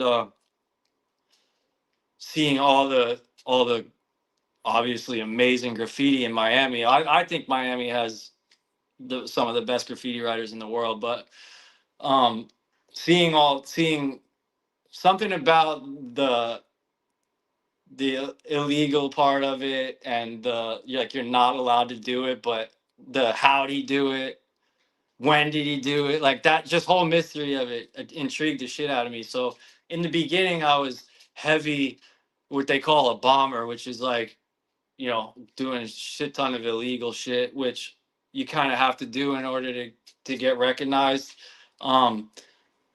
Which I would, like I wouldn't go and destroy somebody's body shop or something, but like I said, you go under the bridges and you paint where the trains go by, that's illegal. It's so You get arrested for that shit. Once my kids came around, there was a time in my graffiti career where I got locked up 4 times in 1 year, dude. And it was all twice in Florida, once in New York City, once in Boston. So it was like I was flying all over the place, having to deal with court and all this shit. And I had kids, dude. And I'm like, what the fuck am I doing? You know, like, this is ruining my life. So I started focusing a lot more on piecing. Like, I started focusing a lot more on my color schemes and like getting bigger walls and like productions with my friends, because I'm in a graffiti crew that's like pretty much all East Coast. And we have a lot of talented artists in our crew, and we all link up every now and then and we paint productions together. So I'm right now in my career is, I mean, obviously I'm just trying to do what I can in my situation, but as far as like getting up and destroying shit, you know, maybe I'll get back to that as I get older and like more mobile. But right now I'm just super focused on doing the cleanest, biggest shit I can in the city, you know? Yeah. That's So not one gonna of get our me so one of our people that watch with us regularly, he's also one of our people that's in our cigar club. Rob says, amazing story. His picture should be next to the word determination in the dictionary. my dude. Thank you. Thank you. Oh yeah. No, I appreciate that. we couldn't agree more, man. Like I said, we love your story. I did have one last thing that I kind of want to touch on, and then we'll throw it to Sin for a minute, see if she had any Yeah. follow-ups for us here. Yeah. But I again, shout out to Kevin. But I heard you saying that you're almost glad this happened to you to show what you're capable of, or something to Yes. that effect. Yes. Like that, to me, that it blew my fucking mind, man. It shout out again. Kevin fucking killed that interview, man. And Yeah. I know we're kind of riding that coattail, but dude, I want our people to hear this, man, because it was unbelievable. It touched me so heavily. I want you to tell it on our show as well. Yeah. So sorry, say that one more time. What was the question again?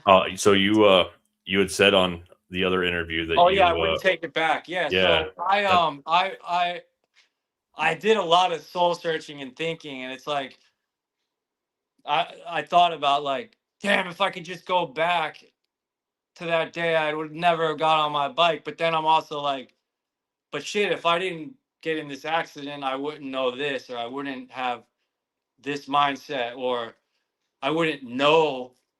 I had no idea what I was capable of until this shit happened to me, man. Like, so if somebody came here right now and handed me the option of to take it away or not, you would think I would be like, it would be easy for me to just be like, boom, I take it away. But I honestly don't think I would, man, because I'm at the point now where it's all behind me and I've been through so much shit that I know I'll never be back in that situation. And I don't think I'll ever be in as hard of a situation. So pretty much anything that's coming at me from here on out is going to be cakewalk. You know what I mean? I was a very stressed out guy. Like for no reason, I stressed a lot about things that were so stupid to stress about. And it's like such a waste of it's such a waste of like your stress. Like you should save your stress for times that you should be stressed about, you know. Like I would wake up hating the day, like hating what I had to do for the day, and it's like, shit, man, I had to do surgeries that I definitely did not want to do, like scared out of my mind, literally shaking, like if you guys take me back there, I'm not going to wake up. And I had to face that, and it's like facing that, it's like what's going to take me out? Nothing. It's like I'll do anything now. I love it, man. You wake up breathing. It's another great day, man. Exactly. That's what I just wish people would like. I hope people get that out of hearing my story, because it's like this could happen to anybody. Yeah, just because I was on a bike. You drive cars every day, man. Like we're out here. We're just a bag. We're just a sack of bones and meat. You can die at any second. So So the biggest thing that I hear from you is you're like a lot of us because your story relates to me a lot when you were younger. Yeah. You're like a lot of us when we were younger, but Yeah. you found a way out of it. You Mhm. had something extremely chaotic happen in your life. You got so much better. You became a dad, you were a husband, you were working good for that one, but then you had this happen. Yep. And what I just heard you say is that no matter how good it was before, even though you went through the shit, you're a much better person now. Exactly. That's exactly And that's that, exactly it. I mean, that to me, that's insanely amazing because how many people in this world would shut down after what you went through? And Yeah. today you're preaching go forward instead Mhm. of look at me. You're not over here on, all the different things saying, look at me, give me money, help me go through. Yeah. You're like, no, you can do this. All you have to Yep. do, the doctors are done. It's up to me. I've got Yep. this. Yep. And you have somebody on here that knows you, I guess. It's JESER3A. He says, Jers, is literally the That's definition of perseverance. Inspiring as hell. None of us have any right to complain about anything. And that's what made me think about that is I wake up in the morning. I'm at the age now. I wake up in the morning and I'm hurting because I fell asleep. yeah. Yeah. That's I've got no that's what I'm reason. talking about. I got no reason to talk to my wife and say that I'm sore, that I'm hurting because I slept wrong. Because Yep. brother, you're going through more than any of us will ever know. Yeah. But you're It's positive about it. you have to be positive about it because if you're not, you're gonna drag yourself down, bro. Negativity is an anchor. I could obviously I have my moments, like where I'm like, fuck, I don't feel like doing shit, but I don't dwell on that because I know the next day is a new day. So that the Guesser 3A, that the guy who just wrote that comment, you should check out his Instagram. He's a legendary graffiti writer from Connecticut. Unbelievable artist. One of my major inspirations since I was a kid. So I Hey, love hearing from that. so the guy that just posted that one, go to the Real Smoke podcast page. Go follow us. Mick will share that with me as well as his own personal one. We would love to follow you and learn all about what you got going on. So Absolutely. Yeah, please go check that out. he kills it, man. So Sin, what do you got? What did we miss? We're always good at missing stuff. So what did we miss? I want to know, like, I know you like cigars, so I'm curious when you got into cigars. Was this before your accident, after your accident? Like, how did that come about? I don't even remember how I figured out you liked cigars, but I want you to tell that story because it's just interesting because we're all we're a Yeah. cigar community, a family, and I always like hearing these stories. I love cigars. I started smoking got really into cigars about 3 years before the accident. I started getting into bourbon and then it slowly got into cigars, but I met one of my buddies worked for Rocky Patel and I used to trade him art for sticks and then from those I would trade those sticks for other people. Then I started going to conventions and then I started I'd going to the lounge by my neighborhood, they would always do events, the Rocky Patel events. So yeah, I mean, I love cigars. I love the art form of rolling cigars. I love the way of growing the plant. I'm a huge plant guy. I grow cactus. I love plants. That's like my shit. So everything about cigars I love. I love the advertisement, the band. I love the obviously as a kid you see Arnold Schwarzenegger and fucking Sylvester Stallone with their stogies, and you're like, damn, that's fucking cool, So yeah, I've got heavy into cigars, and then after the accident, I fell off because I wasn't trying to even bother. I wouldn't even enjoy it, and then I smoked my first cigar a few years ago since the accident, and it was like hell, it was almost like a I did it moment. You know what I mean? Like I'm back. All right, so I'm going to ask this. In 1 year, next February, hmm when you've accomplished the goals that you said, Yeah. and you join us again for a cigar podcast, Yep. tell me the cigar that you're going to smoke with us. It's gonna be a Liga number 9. There you go. Yeah. Hell yeah. Hell yeah. Be a Liga. I Nice. like Drew Estate a lot. He lives in the same, I don't live in Miami, but he lives close. I'm close to Miami, and he's very supportive over the art scene, and his work is, I love his stuff. So yeah, the number 9 is my favorite. I also love like Davidoff, and obviously like the Midnight stuff, but yeah, Liga number 9 is gonna be the one.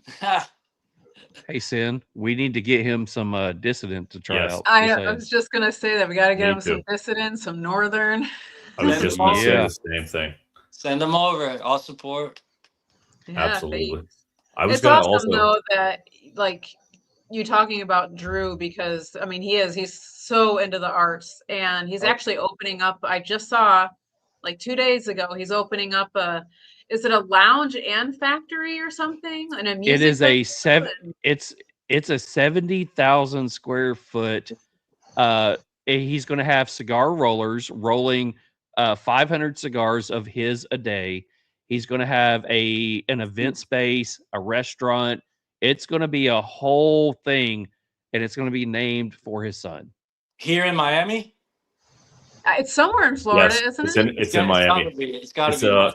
It's Woodford or Woodridge, Yeah. something. Yeah, it's Yeah, it's and- outside of I'll be Miami. there. The name is something like, not Jonathan, it's like son and something. I can't remember, but I know it's his son's name and his name combined or something like that. Yeah. Yeah, we Yeah. just found out that JD's Jonathan Drew is not his last name Oh, really? because he just That's named right. Yeah. yeah, his last name. Mm. Yeah. Yeah. So dude, I think it's I like didn't even know Son or about Sin that. or something like that. I'll be going to that for sure. Yeah, that's cool. We'll definitely get you some cigars that we enjoy from the podcast and some stuff that we'd like you to try out. But definitely before we get you on the show again, man, we'll get you some stuff we enjoy. Awesome, man. Hell yeah. I'd love that. So looking at, I know Sin made a comment in the green room. Mix made a comment. I made a comment. We're looking at the artwork standing behind you. Yes. Are you going to start selling your artwork? And if so, there's probably a few different buyers watching right now, or maybe on the podcast with you. Yeah, yeah.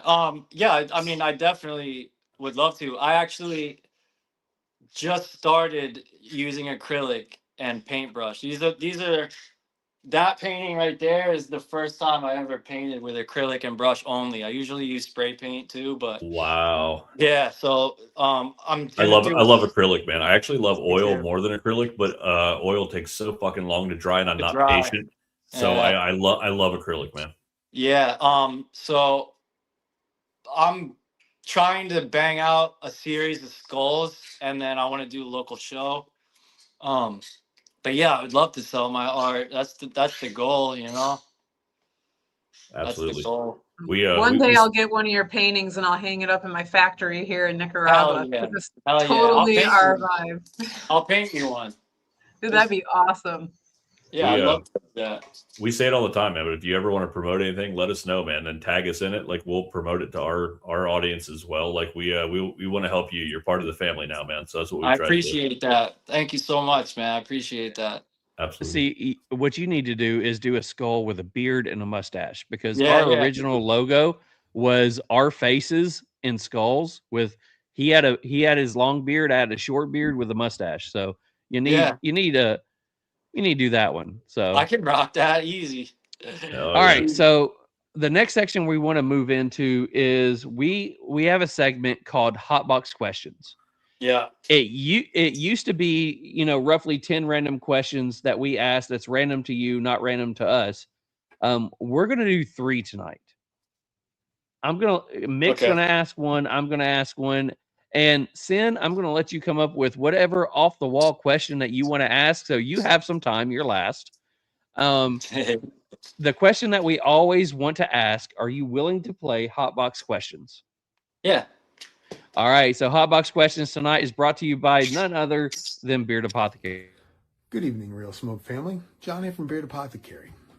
Tonight, I wanted to discuss one of the great romantics of our time, a one regional manager of the Dunder Mifflin Paper Company, Mr. Michael Gary Scott. Michael once said, "I'm going to be Cupid, and I'm going to shoot my sparrow at unsuspecting victims, and they're going to get hit and say, 'I'm in love. I've been hit by Cupid's sparrow.' Funny little bird, but he gets the job done." And that's just like our latest release, our limited edition Cupid Sparrow for Valentine's Day.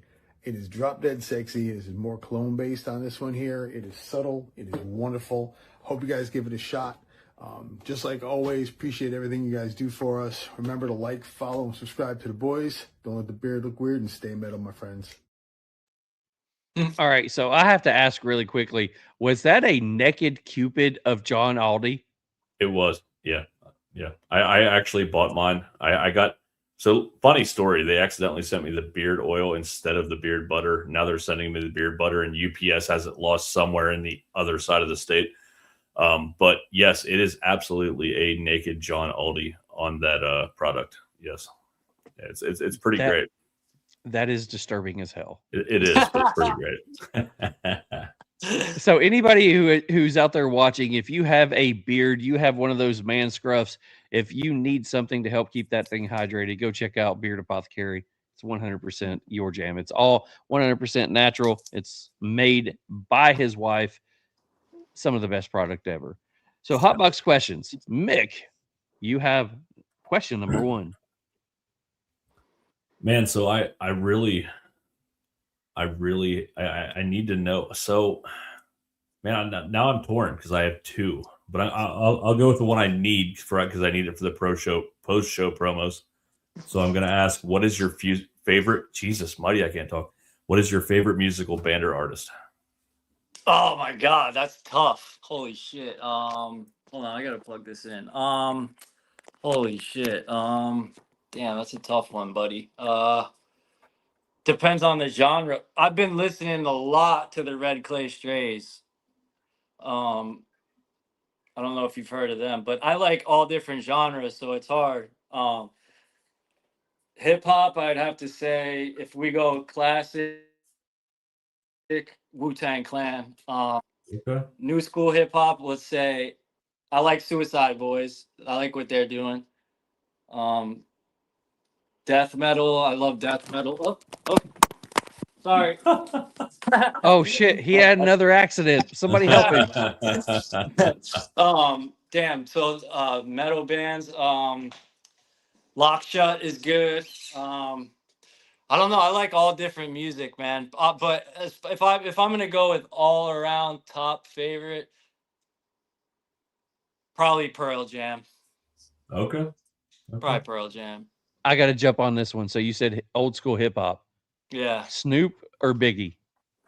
Oh man, Biggie, East Coast all day. East Coast. I'm an all East day. Coast boy, but come on, Snoop.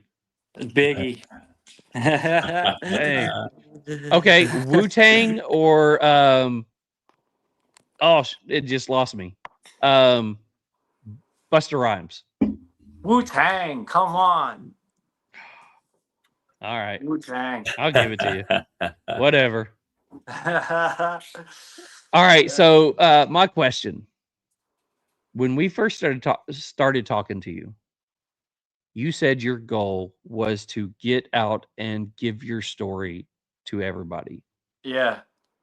So what I want to know is, when you give your story to people, what do you want them to know? What do you want them to pick up? What do you want them to feel about what you're saying? What do you want them to take away?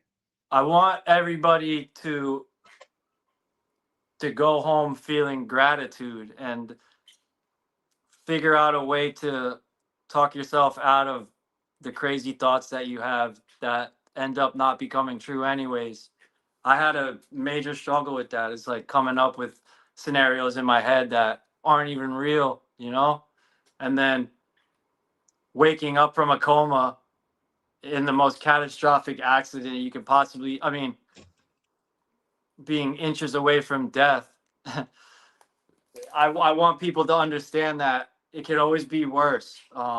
Think about other people and don't dwell on the bad. Move forward with everything that you can, with everything that happens in your life. Don't dwell on it. Move forward. Take it to on the chin and use it as a lesson. That's all you can do. If you dwell on it, it's going to take over your life. I try not to dwell on this accident, but it's hard not to because it's such a crazy situation. So eventually I'd like to do public speaking, you know, once I get back on my feet and stuff. Brother, you're already doing public speaking. Yeah. I mean, the podcast that you did that we found you on, the podcast that we found you on, and the one that you're on tonight, you're reaching people that, you know, they may be sitting around thinking, you know, whatever it is. It could be that they lost their job, their marriage is going bad, you know, they're having trouble wherever, and they're trying to look for a reason to keep going. And then they hear that, you know, this guy just basically had his body split apart and everything in his life turned upside down. But yet his only message is keep going forward. You're already public speaking, bro. You're doing it. Hell yeah. That's what I want, man. Is it my turn? It is your turn.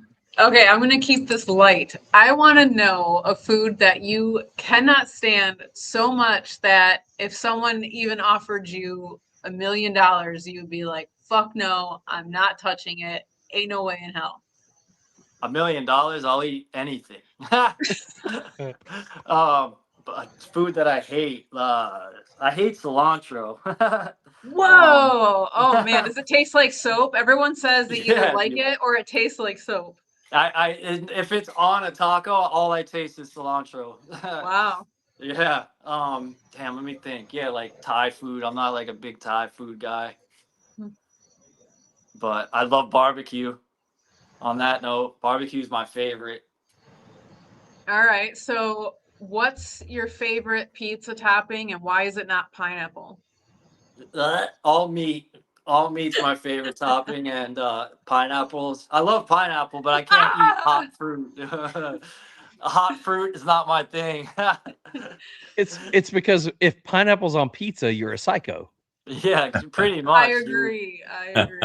Pretty much. Who wants Can't say I haven't had it. pineapple? It's so gross, dude. It's so gross. So I know we mentioned this in the green room. You are our first Play It Forward question. Yeah.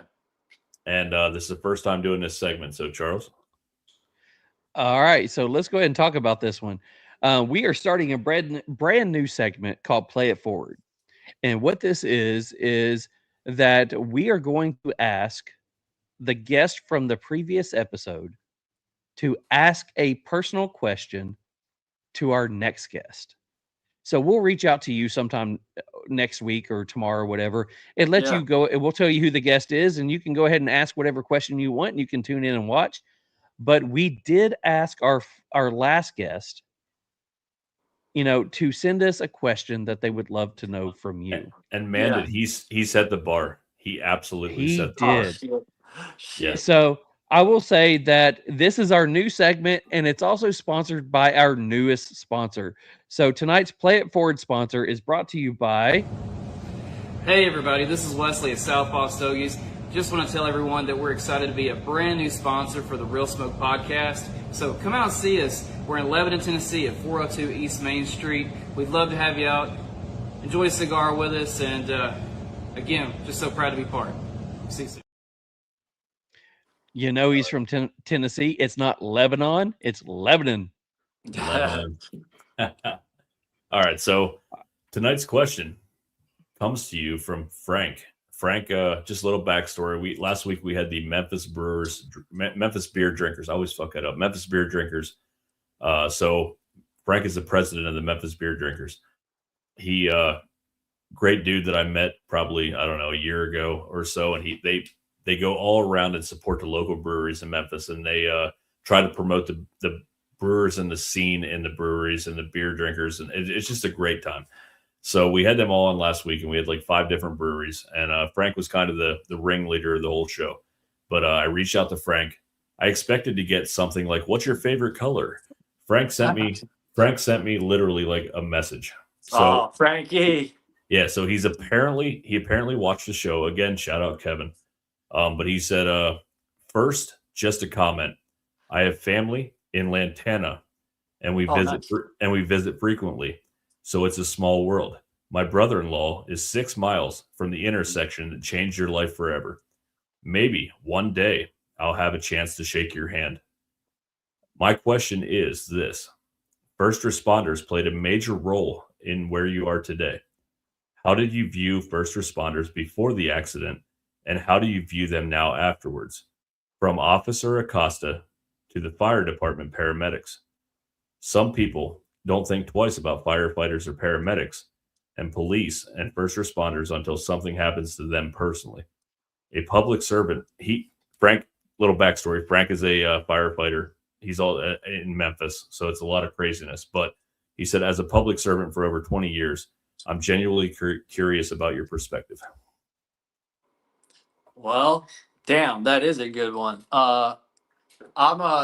So first responders. I obviously being a skateboarder and a graffiti artist, I wasn't the biggest fan of police. Not that I didn't respect them. I always respected the police. I never gave them a hard time or anything, but like didn't really care,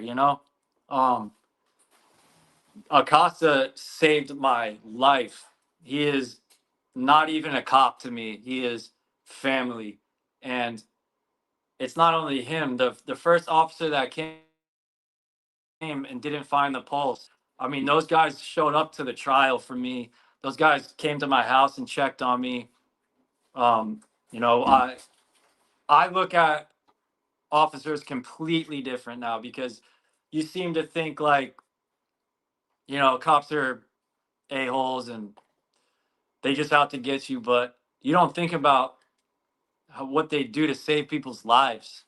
And like, they were there before the ambulance. So if it wasn't for him after the first 2 cops came and didn't feel a pulse, that officer Acosta could have easily have not even bothered even checking, he's dead. I had a hole in my stomach the size of a volleyball. Why would you even bother checking my damn pulse? For some reason he did. And he is completely a family member now. And because of that situation, police what they do is amazing. And I have a totally different respect for the police. That's such a good question because now, like, I don't ever want to give the cops a hard time, dude. Like, I can't. I owe them my life. I owe them my life. Yeah, you're gonna get an asshole every now and then, but for the most part, those guys do what they do to help and save people. So it's not always about giving tickets and getting you arrested. Yeah, that guy saved my life. I don't know what I expected. Charles came up with a segment. Charles comes up with a lot. He's pretty brilliant. I hate to say that with him on the air, but he comes up with a lot of this stuff. And he came up with this new segment because we needed it for the sponsorship and whatever. Yeah. I don't know what I expected out of this question, but man, you got a lot on your plate for next week. You got a lot to live up to, brother. I'm just saying that was a pretty good question. Yeah, it was. I was just gonna ask what his favorite cigar cutter was, but I'll step my game up. I love it. No, it's good stuff, man. That's a great answer too. Like that's exactly what we try to do in this show is try to show that human side of people and really tell the story. And you did, and so did Frank. And Frank, thanks, man. That was a great question. I appreciate you, brother. I appreciate it too. Thanks.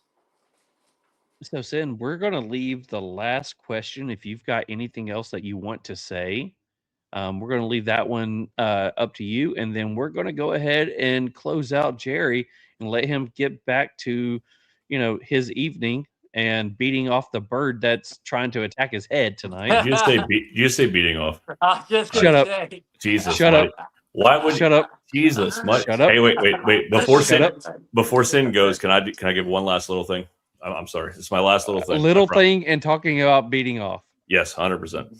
All right. So I wanted to ask you also. I know we talked. We're going to get you back on next February, but like Sin mentioned earlier, we do a men's mental health at least once a year, maybe twice a year. I think you would be an awesome guest on that show. I didn't talk to Charles about this previously. We're pretty good at just jumping in here and saying shit, man. But if you'd like to be part of our men's mental health and kind of throw some input from your side of what you've been through, I think that'd be a cool segment as well. So if you're up for that, we'll get with you. We'll let you know when our next one is. But we try to do it at least once or twice a year. So men's mental health is something that we need to talk about more often. Just staying alive and doing our thing. So also you talked about you don't smoke cigars as often as you used to, but TriStar Herf Crew, Charles is the president. I'm the vice president.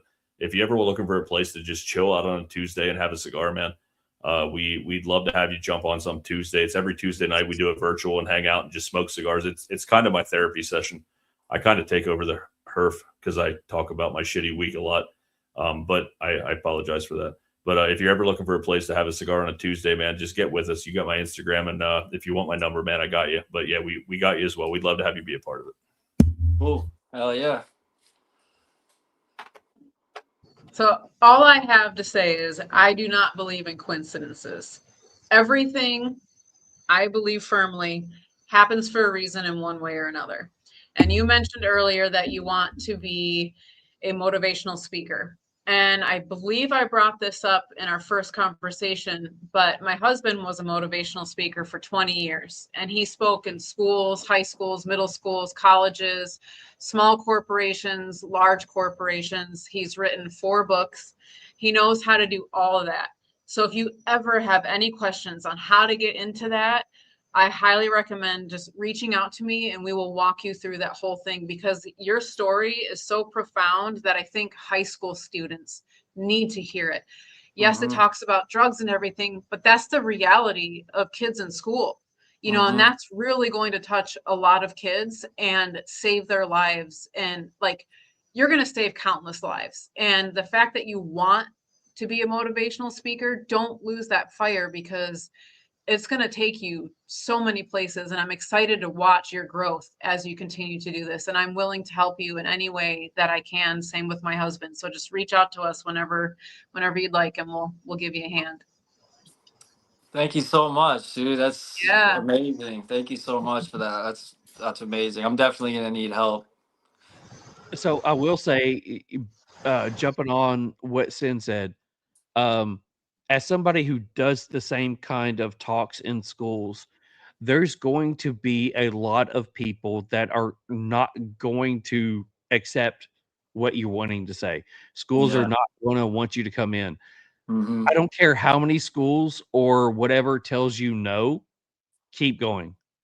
Yeah. Because whether it's talking about just personal relationships or life skills, which I do, I have schools that tell me no all the time. Yeah. But you hit a harder topic than most. So as much as you want to do it, you're going to be hit with schools that say no. Yeah. Keep going. And and then after you get into some schools, go back to the schools and send them the video or the audio or whatever and say, "Hey, this is what I did. Listen to it, watch it. See if that's something that your students will do." Don't give up, because it's powerful, there's bro. you're going to get some pushback, but you're also going to get a lot of good feedback. So keep going. Oh yeah, thanks guys. I appreciate you. I really do. It means a lot. So before we close everything out with you, brother, let everybody know where they can find you, whether it's on Instagram, Facebook, websites, whatever. There's going to be a lot of people that want to follow your journey, especially since now you have a huge, challenge set up over the next year. We all got to follow you for that one. So let everybody know where they can follow you. Yeah, so I have an Instagram. It's JERZ_LMA. And then I just started a TikTok because of the last interview went viral. So I made a TikTok and it's my name, Jerry Lucey. I think it's JERZ_LMA as well. But I just made that. Bear with me because I have no idea how to use TikTok. So I'm figuring it out as we go pretty much. So that's pretty much it. I only have those two social media. I can send whatever you want, man. We'll get it out to our people, and even people that missed the show tonight. I want them to watch this replay, man, because everything resonates what we're all about, man. It's all about that human spirit and just pushing forward, brother. So we greatly appreciate it, man. Thank you, guys. There you go. Sin's got it pushed up. Let me get her pulled over really quick. Hold on. There we go. That is the TikTok account. It looks like. Yeah, there it is. Yep. There it is. JERZ_IMA. Go look him up on TikTok. LMA. Last Man Alive, I think, right? Last Man Alive. Yep. I love it, brother. I love it. Yep. So whenever, if you're wanting us to help you push anything out, collaborate with us on the podcast or with either one of our personal accounts. We will make sure that we collab with you. That way it gets a broader reach to whatever you're doing. So awesome, man. Thank you. I want to say thank you from the bottom of my heart that you jumped on here tonight. I've been looking forward to this. I know Mick has been stoked for this. Sin is obviously stoked for this because she was like, you guys got to do this. If you don't do it, I'm not friends with you anymore. So just saying. That's my dog. We met. That's how I found you guys. I saw her. I was like, holy shit, wait, you own a cigar company? I love cigars. That's how it all happened. So I'm thankful that we met, and I love meeting new people. And her husband's going to help me with everything that I plan on doing. It's just, I don't believe in coincidences either. You meet the right people at the right time. So thank you guys so much for having me on as well. 100%. Yeah, man. Much love, man. We appreciate it. Go ahead, Sin. Sin, I'm going to let you close this one out. You got the last word, girl. What do I say? What do I do? You're putting me on the spot. I don't know what to do. Everyone have a good night. This was an amazing episode. And I really hope that you guys actually do more of these. I know this wasn't really cigar related. Cigars were tied in, but you guys are going to make a profound impact as well, because you're not doing the normal stuff that people in the cigar industry do, just like I don't. And you guys are just going to blow it out of the water. I know it. So with that, have a good night. Hell yeah. 100%. Jerry, thank you so much for jumping on here tonight. We appreciate you. We're going to let you go back to your evening and have a good night. Thanks, guys. Take care. Thanks, brother. So I will say this. You know, if somebody pushed me and said, you know, we've had people say, hey, you've got to do this podcast or whatever. I've looked at it. I've sent it to Mick, said, maybe not. The moment that you sent this to me and said, hey, check this out, 100%. I sent it to Mick, and my words to him was, look at this, let's do it. And my words back were, game. my words back were, I saw this like a week ago. This is incredible. That's so it was weird. so crazy. Yeah. Yeah, he randomly showed up on my feed, and it's not stuff that normally pops up for me. It was really weird, and I just watched the whole thing. I'm just like, holy shit, like this dude's got a story. And then I find out he smokes cigars, and I'm like, all right, I know the guys that need to bring him on. So I will say this, you know, you just said you guys need to do more of this. Feed us more people. I mean, when we're already going down the path of looking for something outside the cigar realm, and Mick already knows I'm working on quite a few people. He's working on some, and I've got a couple of extras in the lineup. If you ever find anyone like Jerry again, let us know. I will say this though. I will say this too, though. I told Charles last night. I said it's so cool. Not that we're big by any means at this point, but we're getting there. You know, we're getting this. People know who we are. They know that we're having a great time with this, and we're really putting out pretty good content. It makes it so much easier to communicate with people that we've been trying to get in touch with forever, because now they're responsive. You know what I mean? And it's such a cool thing. Like we had to change a date last night because of some personal shit that came up, and I was I told Charles, I'm like, I really don't want to reach out to this guy because it was hard to get him in the first place. I reached out and he goes, oh yeah, cool, bro. That's cool. We'll switch it. And I'm like, that would have never happened a year ago. So I mean, things are moving in the right direction. It's pretty cool. And but yes, anything outside that realm, like we're trying to expand in 2026. I feel like we're pretty good at the cigar game, and we have pretty good palates, and we review cigars pretty well. But at the same time, I want to know more. Like I want more of this. That was so incredible tonight. It was awesome. Yeah, so we have a lot of connections. In fact, right now, Josh's best friend Ryan is picking up his girlfriend, and she's a stunt woman in California. She was on Black Panther. She's like the very middle girl in the Black Panther poster. Her name is Janisha Adams. She's been on a ton of different shows. Do you remember in the movie South Park, that when I don't know South Park, so I can't remember the character's name, but he turns into a black woman. She's the voice of the black woman. What is his name? What is that main character? I can't think of his name, but anyway, if you look up Carmen. Janisha, yes, he turns into a black woman. So that's her. She's done a lot of Super Bowl commercials. She's, like I said, she was in Black Panther, and she fills in. She's a stunt woman, so she's done a ton of shit. So I'll talk to her tomorrow when she's here and see if she's able to do podcasts or want to do podcasts. Also, Rob Dukes, the singer of Exodus, he's a friend of ours. Yes. I'll see if he's ever down, because he smokes cigars like crazy. He's actually based out of Arizona. So I could probably talk to him. We have so many contacts. So I'll always be that little bird I will for say you guys. this. Like I sent Mick the list of who I'm going after. I'm going after 9 different people. None of them smoke cigars. For Women's Month. Yeah. Well, Yeah, some Janisha of them doesn't either. So some are outside.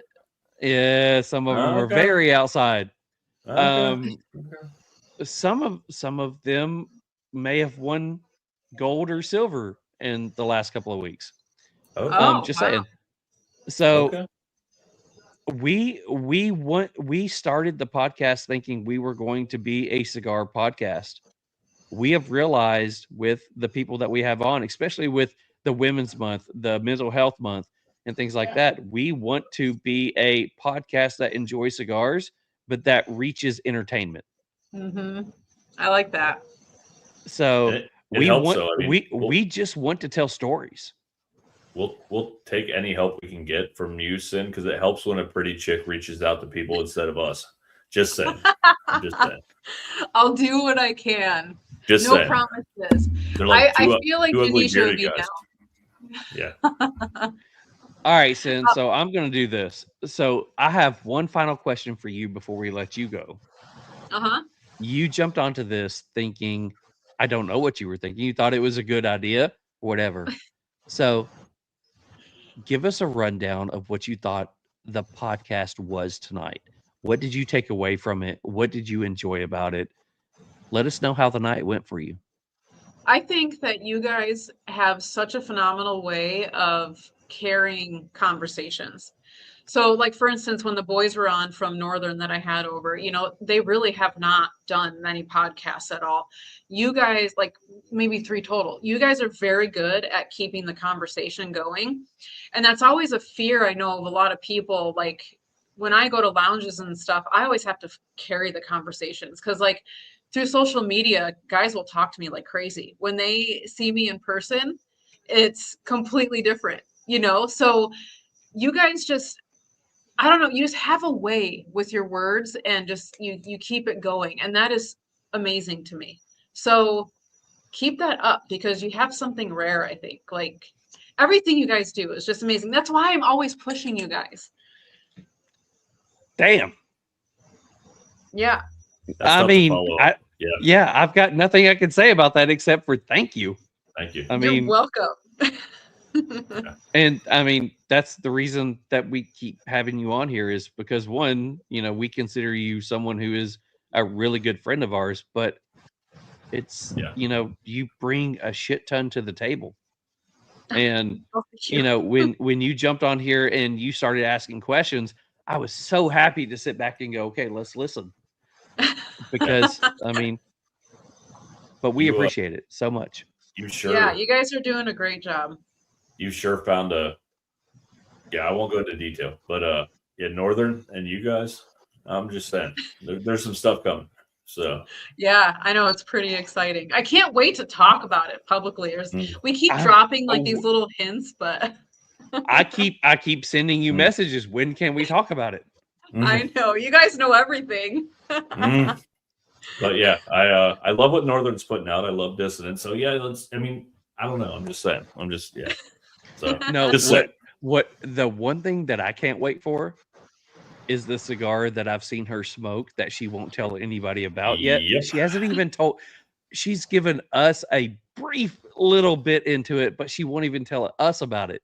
I want to know that cigar, and I can't wait for it. So, Sin, thank you so much for tonight. If we're not the first one to review it, I'm going to be pissed. I'm just saying.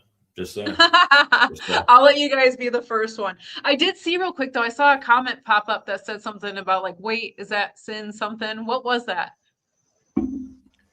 There we go. Wait, is Sin prettier than Charles and Mick? Oh, 100%. Yes. 100%. Yes. Yeah. Okay. Whatever. Sin is the real smoke muse. Oh, I'll take that. I like it too. I kind of like that. All right. New shirt. Not only is Sin prettier, she has better ink than the boys. I will agree with that too. We did learn that it disappears when we go into the light, so we're all pretty equal, right? That's facts. That story blew my mind. So yeah. So real quick, speaking of ink, totally random. So I'm going to ask it on the air tonight. Anybody can comment. Sin, you can give me your comments.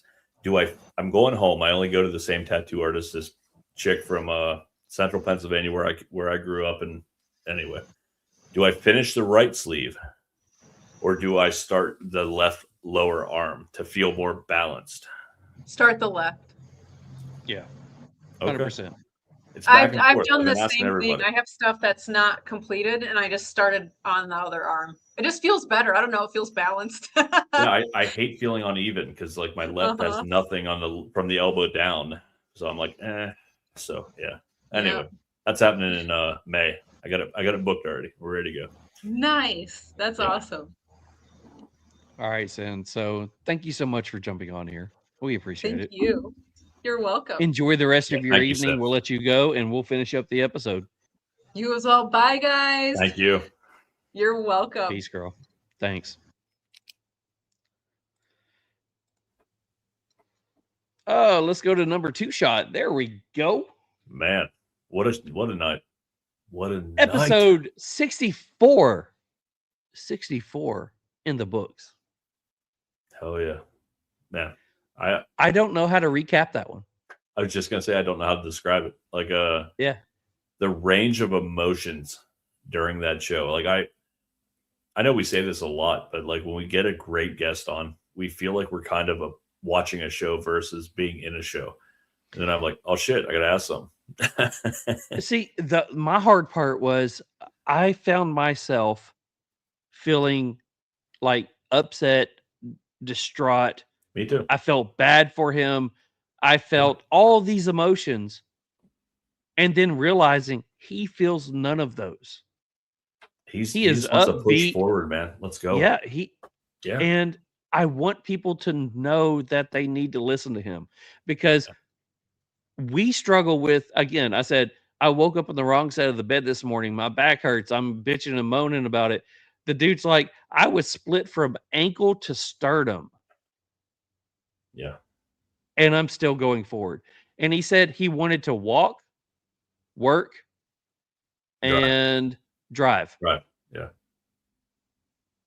Do you ever in your day, do you ever wake up going, I want to walk? Do you ever wake up in the morning and go, I want to work? Yeah. Do you ever wake up in the morning and say, I want to drive? Yeah. And his 3 goals for the next year is those 3. If I ever had to put a parlay on somebody and put money on it, my money's on Jerry, man. Like that guy is going. There's no doubt he'll be fucking there by June or July. I mean, honestly, I will be sending you the updated list next week that has February on there with parentheses Jerry on there, because we're going to have him back on here, and I want to see the dude dance. I want to see him. He was wheeling around in that wheelchair. I want to see him in a regular chair and get up and dance. Just do a jig for us. I have a feeling, man, he's gonna have a cigar with us. And again, I know you and I have this thing where we kind of do this from time to time, where we just throw something out. But I think him being part of the men's mental health would be fucking amazing. Amazing. Like bouncing shit off Josh or Doc, just amazing. So I'm excited about that, man. I think it's going to be fun. I would love, we talked about somebody that Josh recommended for the next one. He did. So it would be cool to get him, Josh, and Jerry on. Yeah. That would be our next one. Yeah. So we'll work that out. We'll get the date set up. We'll talk about it. That shop that we don't need to talk about on here. But I think it would be good. And I think we keep with normal men's mental health, and then we keep with the normal mental, just generic mental health during the holidays, because it's something that's needed. So absolutely. So we do have a couple of different things to do. We do have a cigar review to do. We do have prizes to give away, and we do have Meanwhile in Memphis. We have 3 segments left, 3 sponsors left. Guys, if you are watching us on here, make sure you're typing in #RealSmoke to win a prize. It's a brand new month. We do have 2 $25 gift cards to Cigar Vault Oakdale. Almost messed that one up. Remember, if you want to save more, go jump on our Patreon and go sign up with us. 15. So you do get 15 on that one. So let's go ahead and jump into our cigar review. Our cigar review is brought to you by Cigar Army. Tonight's cigar review is proudly sponsored by Cigar Army. The Cigar Army is a community brought together by their shared love of cigars, but bonded by something much deeper, their mission to give back to those in need. Through Operation Give Back, they honor the courage and dedication of our military and first responders, both active and retired. Their bravery and selflessness make the freedoms we enjoy possible, including this very moment to sit here, share a cigar, and connect with our Real Smoke audience. Every puff carries a story. Every draw is a tribute to their sacrifices. This isn't just about cigars, it's about gratitude, about compassion, and about giving back to the heroes who shaped our lives. Join them in the mission to make a difference, one cigar at a time. Check them out on Instagram at Cigar Army 3 or search Cigar Army on Facebook. Together, we can turn our passion into purpose. All right, Mick. So I'm going to give you the floor for just a second. I'm going to make sure one of my dogs is laying down because she's going absolutely nuts for some reason. So obviously she is in the house hearing coyotes out here, which they're absolutely insane. So as you go through your cigar review, I will be right back. Copy. All right, so I'm gonna start my cigar review tonight. Again, we're reviewing the Haze Gray Earmouse du Mar.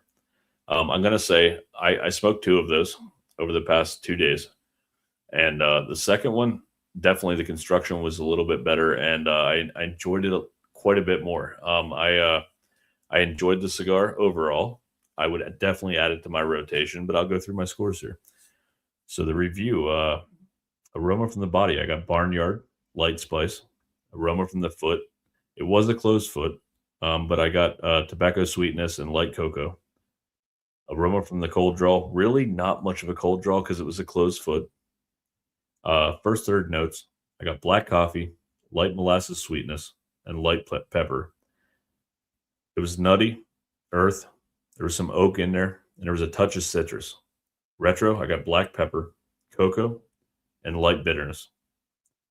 Second, third notes, I got coffee with cream, almond, light pepper, baking spices. Again, the oak was there, and it was a little bit more bready. Retro, I got black pepper and touches of orange. like a little bit of citrus and orange in there. Final third notes, I got espresso, almond, black pepper, baking spices, primarily cinnamon, charred oak, toast. The retro was black pepper and citrus orange. Pretty light experience. I gave it an 18 out of 20. Flavor enjoyment, a 13 out of 15. Construction characteristics, I gave it a 27 out of 30. Smoke production final thoughts, I gave it a 31 out of 35. I gave the cigar a 90. Ooh, a 90. All right. So I will say that I smoked 2 as well, as always. So as every cigar that you smoke, you end up there. They always say there's one bad cigar probably in every box. The first one I got, I had a rough challenge with it. Had a couple holes in it, had some burn issues, had to give up on that one, relax a little bit, understanding that cigars, there is a bad one in every box. Went to the next one. The next one was better. So aroma off the body, I got musty barn and chocolate. Aroma off the foot, musty sweet tobacco. Taste off the cold draw, bready plum sweet tobacco. On the light, pepper, wood, bready note. Into the first third notes. Up front are earth, hay, nuts. The retro brings earth, white pepper, and a slight sweet note. The draw is slightly tight, but doesn't need any corrections. Smoke is full. Burn is okay, but doesn't need correction. Ash is messy, medium in strength, short finish. Into the second, notes up front. On the palate are coffee, earth, slight bready, and white pepper. The retro is coffee, oak, slight floral, and a slight white pepper. Draw has gotten better. Smoke texture is thick and buttery. Ash is still messy. Strength is still about a medium finish. In the final third, notes on the palate are woody, dark black coffee, earth. The retro is black pepper, charred oak, earth, with a slight sweet note at the end. The burn is okay. Draw is good. Ash is still messy. Smoke texture is pretty good. And you've got about a medium full in strength. So for scores, pre-light experience is a 19 out of 20. Flavor enjoyment, a 13 out of 15. Construction and characteristics, construction a 9, draw a 9, burn a 9. Smoke production and final thoughts. Smoke texture, good. Overall experience, 17 out of 20. What I buy a box, 9 out of 10, 30 out of 35. So I give it a 89 out of 100. So if you take my 89, your 90, it gives us halfway in between, which we round up. So it gives the Irmas du Mar, I guess it's called. One of our pronunciations is good, one of them is bad, or both are horrible. We're going to give it a 90 from the Real Smoke podcast. So, Hayes Gray, you get a 90. I talked a little bit to Rue last night, and I said, I still enjoy the Patriot and the Admiral a little bit better. I said, but it's a solid cigar. Like these guys are always putting out something amazing. This one's with Ish. I mean, if you're a fan of Ish's cigars, go out and buy this cigar. Like it's awesome. But I definitely added to my rotation. I enjoyed it. But man, the Admiral and Patriot, they just ruined me, man. So you guys, it's your fault. It's 100% your fault. Just So in the comments, Josephus says, I think I just completely dropped that one. I like them both, but closed foot version add a little ghost of flavor to chase throughout the experience. Okay. He says, I wish you would have had both versions to review. I didn't know there was a different version to review. I didn't either. I thought you quit rounding this year. We are all of our scores are going pretty much point on. Like it's going to be scored for the book wise. It's going to be scored to the 0.5s. But rounded up, yeah, it still comes out to it. The burn on both of my close foot of that cigar were wonky. Only 2 out of the 10 of the open foot versions went wonky. The construction was better on the open foot too. Okay. I will say that the closed foot was giving me some issues on that one. So, but once I got past the issues I was having with the burn from the first, the flavors were pretty spot on. I didn't find much flavor changes at all. But it was consistent, and what was consistent was good. Yeah. Well said. Well said. I have nothing to add to that. I had a great experience with my second one last night. It was amazing. I enjoyed it with a nice glass of bourbon. I smoked about the first half of it without bourbon, and then I started drinking a little. But it was good, man. It was really good. So there we go. Mick gives it a 90. I give it an 89. Rounding up is going to be a 90. So we will see how that one scores at the end of the year. It is the first of the year. It is still second week of the year. There's going to be so many more cigars. It's early. I can't wait. Yeah, I can't wait to see where we go. Oh yeah. So we do have prizes to give away. So Mick, as I get things ready, do you want to go ahead and tell everybody about the prize rules? Yes, sir. So every month we try to spread the love here at the Real Smoke Podcast. And we try, if you win this week, you are not eligible next week. But lucky for everyone, it is the first week of the month. So we are going to be whoever gets drawn. And also we're trying to beat the algorithm. So let's go with 4 and 3 this week. The fourth one for the first draw, third for the second, and we'll see who wins. And good luck to everybody. So 4 and 3 this week. So we're going to spin 4 times, or we're spinning 3 times, and fourth is the winner, right? Yes, sir.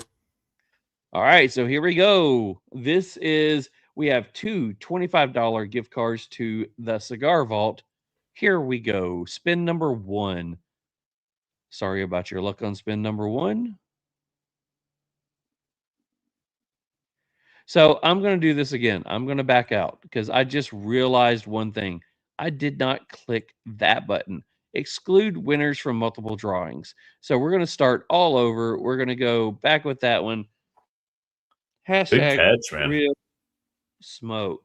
Good catch, man. Yes. Good catch. Brent would have been really mad at us. Yes. So here we go. We got more coming in. Here we go. So draw number 1. It is Rob Cigars. Here we go. Draw number 2. Rob loves the algorithm. He's like, Rob loves it. He gets picked so many times. And Angel. That's a 2. We love you guys. Brent, number 2. Let's go for number 3.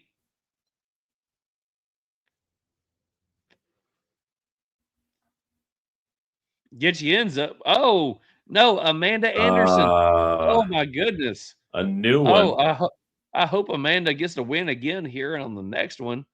Haven't seen that name win. This is going to be your winner right here.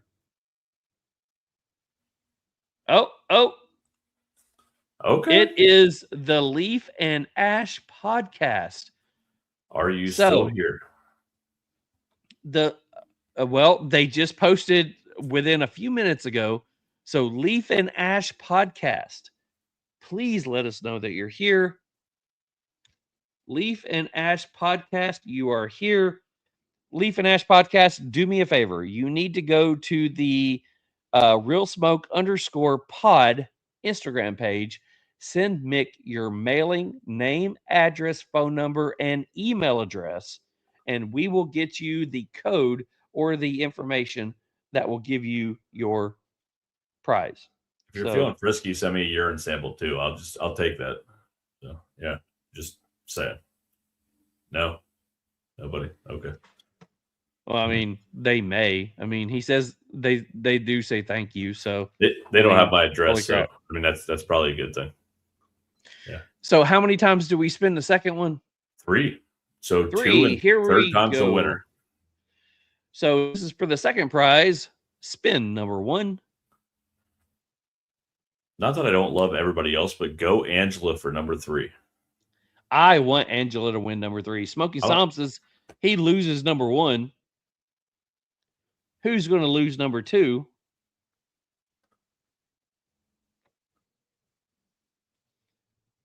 Hammer Hour. Sorry, loses Frank. number 2. Loser. Sorry, Frank. Loser. And here is going to be our winner. Hopefully. Let's go, Angela. I wish we could. There we go. Come on. Here it comes. I feel it. Okay. That's a new one. That's a new one, too. Anthony Genus 1534. Fuck yeah. Please tell me Anthony, you're here. Blah, blah, blah, blah. I'm writing it down. Anthony, I have faith. Anthony, come on. You're on here? Are you on here? Anthony. You have about 30 mixed seconds to say that you're on here. I already wrote it down. He's here. That's fine. Just tell him he's here. Yes. Anthony says he is here. Fuck yeah. Have you hit subscribe yet on YouTube? I'm just asking. I mean, you should if you haven't. I'm just asking. For a friend. Just asking.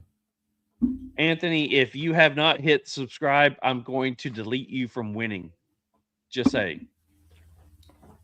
Hell yeah. Cigars with Angel says, Anthony, you should be working. So we know that there's some inside shit going on here. I love it. He knows. Angel knows everybody, man. It's weird. I mean, it's cool, but it's kind of weird. I love it. Come on, Anthony. Tell us that you hit the subscribe button. Please. I'm sure he did.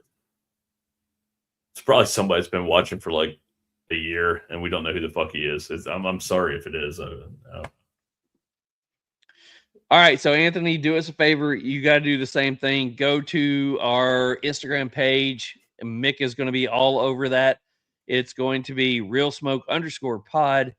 Send him your mailing address, name, phone number, email address, sperm sample, first blood sample of your children, all the names and social security numbers of your last 3 relatives.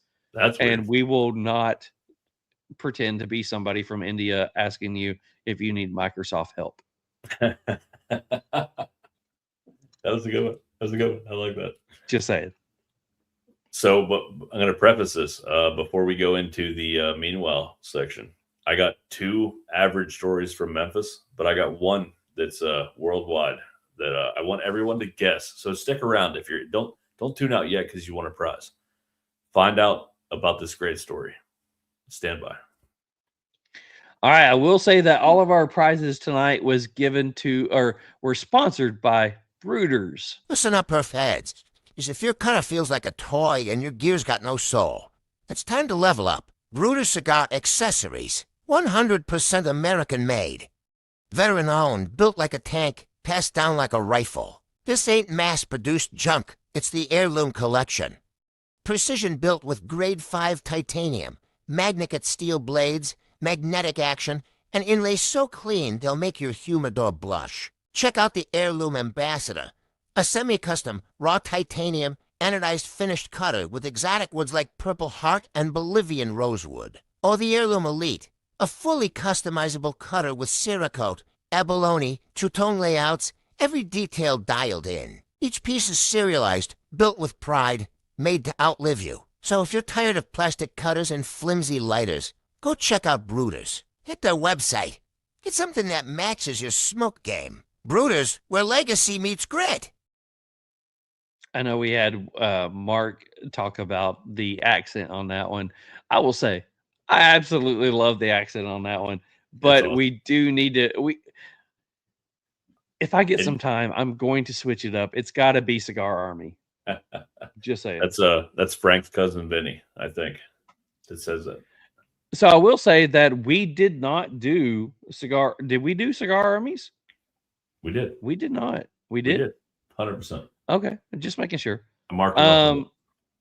Okay, cool. So we do have Meanwhile in Memphis coming up, and you said you got some good ones. I got one good one. I got two average ones. One. But, yeah. Okay. Yeah. So, Meanwhile in Memphis, the number one news story of the world Let's go. is brought to you by Hayes Gray. Savor every moment with Hayes Gray Cigar. Each blend is crafted for bold flavor, veteran-inspired character, and premium construction. From smooth and approachable to rich and complex in flavor, Hayes Gray delivers a cigar for every palate. Now available our new release, Irmaus du Mar. Order Hayes Gray Cigars online at Fat Boys Cigars and from Wolfpack Cigar Club and the Cigar Vault, Oakdale. Visit our website for a list of nationwide retail lounges and to grab some cool Hayes Gray merch to rep our brand. As always, we've got your sticks. Get that Earmouse Dumar from Fat Boy Cigars. It got a 90 from the Real Smoke Podcast. Hell yeah. Are you ready? I'm ready. Meanwhile in Memphis, it's happening again. Meanwhile in Memphis, the sky turns wild. Stray gators and polos running free and wild. Some guys wearing mud boots with a suit on trial. Meanwhile in Memphis, let's stay here a while. Yeah, boy. Yeah. All right. So Meanwhile in Memphis. So the first story comes to you from me. I messaged Charles last night. Wait, are you the reporter on the spot? I am the reporter. So Wait, last night. So coming live from channel 69 is our reporter on the scene, Mick. Do you have a story coming for us? I do. Thank you, Charles. Yes. So last night I'm messaging Charles from my deck as I'm smoking my second. From your what? My deck. Did I say that deck. wrong? Deck. Yeah. So I'm sitting out there, and all of a sudden I hear this boom, and this lady pulls in to my apartment complex. So she must be a resident here. Not sure if she's but she pulls in right where I can see her from my deck. So I'm sitting there, and she has a blown tire. So I hear her on the phone yelling at somebody, trying to get AAA or somebody to change her tire. So AAA shows up. I'm watching this whole thing. I'm just trying to have a cigar, have a glass of bourbon, enjoy my time. And I hear this lady out there yelling at somebody on the phone about, I need somebody fucking here now. I blew my tire. I don't know what happened, blah, blah, blah. So the guy shows up. I even wrote notes on this because I'm like, I can't forget this story. It's so great. I am saying deck. Thank you. Is it not clear? I mean, I don't know. I can't pronounce shit, but deck I thought was okay. So anyway, the lady's yelling at the guy as soon as he shows up and hops out of his vehicle and starts jacking up the vehicle and says, you don't know how to do your fucking job. And the guy's like, I do know how to do my job. I'm changing your tire. The lady proceeds to say, I bought a Mercedes and I bought run flat tires. It's not a flat tire. It must have blown a gasket. Her tire has gaskets? Yeah. She goes, it is not flat. I must have blown a gasket.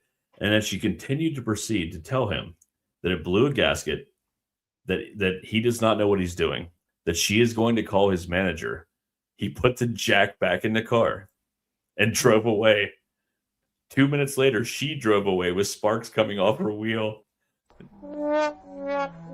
Yeah. I watched the whole thing. It was great from my deck. Yeah. So it was.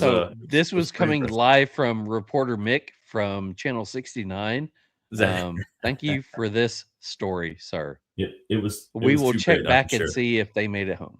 He did not know his job, and she must have blown a gasket Listen. because she couldn't have a flat tire. She couldn't have a flat tire.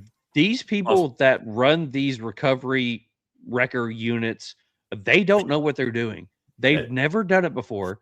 They've never seen it before. Ever. How dare him for not understanding what she was going through. She had to be How drunk, dare man. him. The way she was slurring and yelling at this dude, I'm like, yep, he's going to leave soon. And I kept giving Kenda play-by-play. And she's like... So was she slurring her words like a Saturday at 7 breweries doing karaoke? Yes, like me on most Fridays. Oh, okay. Or Saturdays. Just checking. Yeah, just checking. 100%.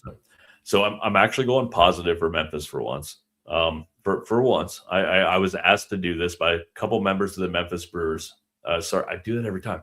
Memphis beer drinkers. Memphis beer drinkers. Yes, listen, thank you. I don't live there, and I know this. So the Memphis Brewers Association is also a big thing. Beer here, but drinkers. I always fuck it up. So anyway, Mid-South native and Arlington High School graduate Kenneth Walker named Super Bowl MVP. Arlington is literally that's where Devin used to live. That's where Jen lived. Yeah, it's right up. It's right up the road. So yeah, I don't have a whole lot to add, but man, he had a hell of a game. I don't care who you're rooting for in that game. Walker had a hell of a game. He was not even supposed to be the number one running back this year, and he put on a hell of a show, and he literally carried that offense. So, man, Mickey Dick, I love it. Can we put that up on the screen next time? I'll do it myself. It's fun. I will come up with a graphic that is that's going to be the Mickey Dick from live reporter Mickey Dick. I like it. But yeah, congrats to Kenneth Walker, man. Walker put on a hell of a show in a Super Bowl. He carried that team. I told Kenda before they gave out the awards at the end of the game, I'm like, if they give it to Darnold, there's something wrong because Walker carried that team. So props to Memphis, props to Arlington. I mean, that was his hometown. Awesome job, Walker. Awesome job. So I'm gonna ask, and I guess you just told you watched the game. I did. It's football. I'm not asking about the halftime show. Whatever. Yeah. What did you think about the game? The game was like watching paint dry. Yeah. I started watching it and said, my life has more meaning to this than this, because it was like, I can't do it. I got halfway into the second quarter and was like, done. I could not do it. The commercials were terrible. You're right. We're not going to talk about the halftime show. And the game itself. I can only remember one commercial, and it's because I saw it before the Super Bowl, and it was the Eagle and the Clydesdale. Yeah, that was pretty I good. don't know any other commercial, and I watched almost half a game. Yeah, it was painful. I remember when the commercials were the best part of the game. Oh yeah. Like 5 to 10 years ago. It was horrible. Absolutely. Yeah, it was not a great game. All right, so we're gonna play a game to wrap this up. I've been doing this. I've been doing this like the last 2 weeks. So anybody who's still with us, and Charles, guess what country this came from? I X'd out all the parts that says what country it's from. So this is definitely by far my favorite story of the night. Hospital evacuated after 8-inch World War I artillery shell discovered in patient's butt. In where? Yes. A hospital in blank. OnlyFans? A hospital in blank was evacuated after a male patient arrived after a World War I artillery shell was lodged in his backside. There is some bad writing in this too, but that's my favorite part. According to the Bum Shell report. Bum Shell? Bum Shell report? Bum Shell. Yeah. Bum Shell. Okay. The unnamed 24-year-old has been rushed to the blank emergency unit in blank late Saturday night. The poor fellow was in a state of extreme discomfort, having inserted a large object in his rectum. Hang on, I have a picture here. We're going to show the picture, and then we're going to continue with the story. That's the bombshell.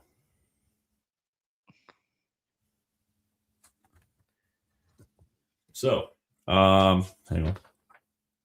Surgeons conducted emergency surgery, during which they discovered the shocking source of his pain, a live 8-inch bombshell from 1918 that had been lodged inside of him. Fearing of a potential fire in the hole at the hospital, medical personnel alerted the bomb squad. I love this. And fire brigade and evacuated the facility. Meanwhile, a security perimeter was formed around the medical center. Dang it, Bobby. As authorities investigated the explosive situation. So I will say, do you want to know the one person who's jealous about this?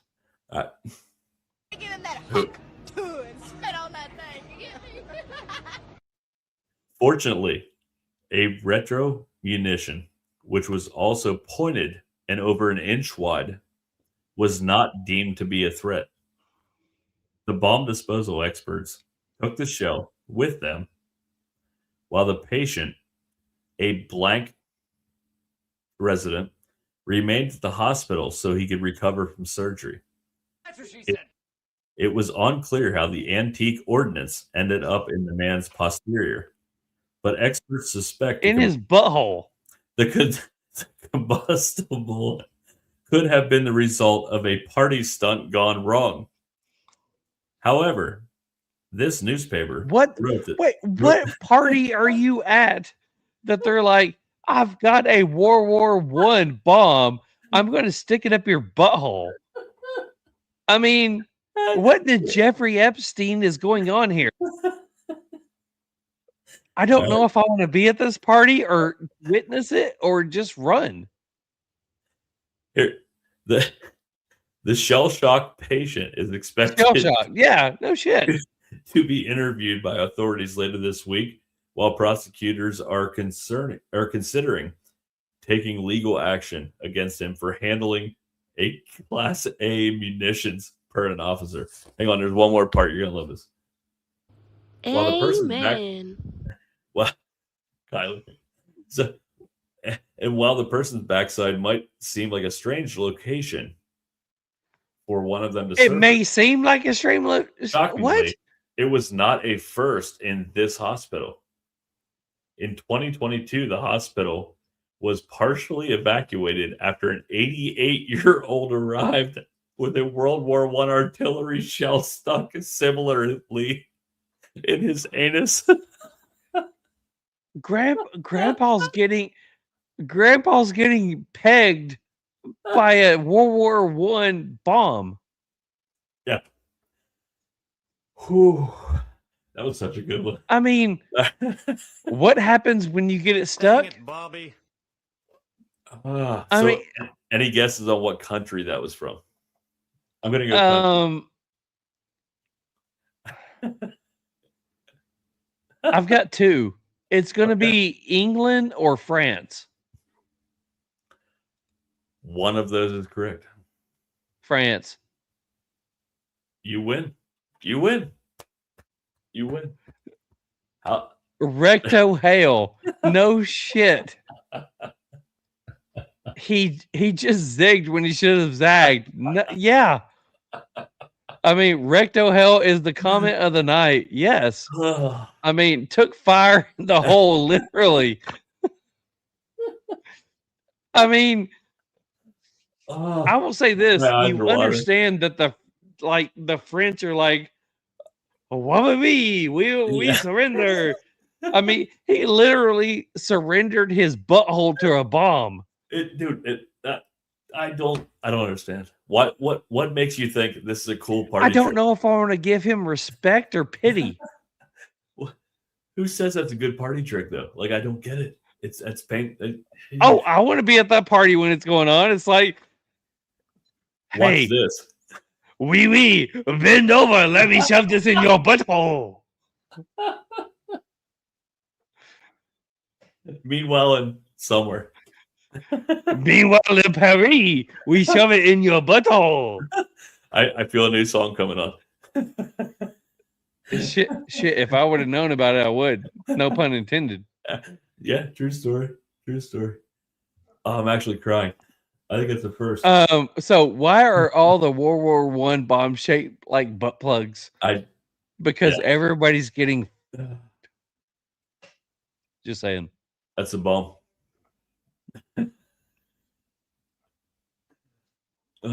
I've got nothing except for he's over there. I mean, it's like Lieutenant Jean Pierre, touch your toes. Oh, stop. Oh. Jean Luc. All right. Yeah. Yeah, that was the face that he was making. He was going, oh. Meanwhile, in France. Meanwhile, in Paris, you get the bomb in your butthole. All right. Anyways, holy crap!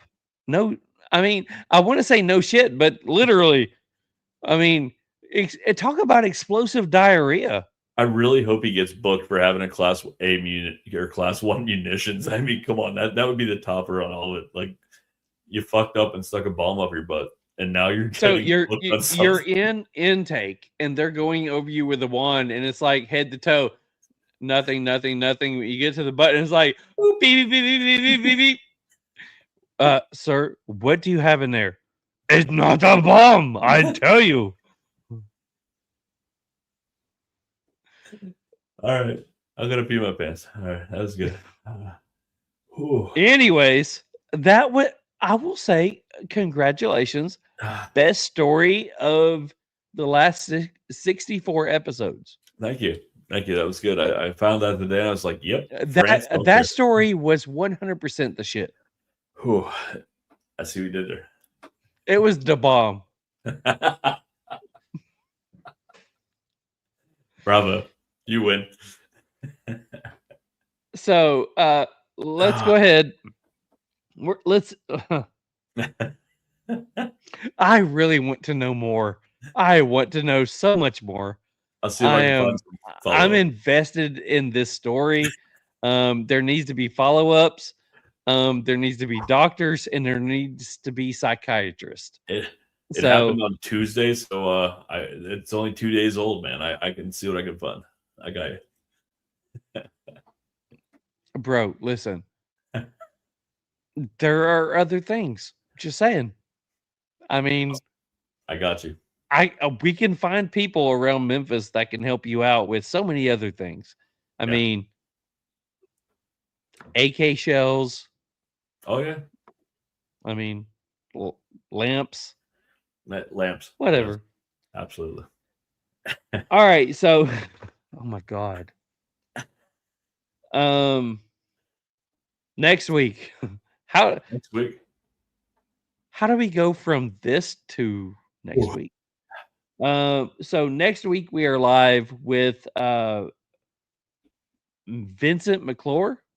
Yes. Wow. I can't. We have Vicente blends, rare ultra, yeah. Rare ultra premium cigars. He sent us a couple. We're going to review them this week. We're excited to have them on, man. I'm excited because I want to wear the ring. Yes, we'll wear one for the show. It'll be my pretty. wife has been all about this blend or this brand for years because she wants the ring.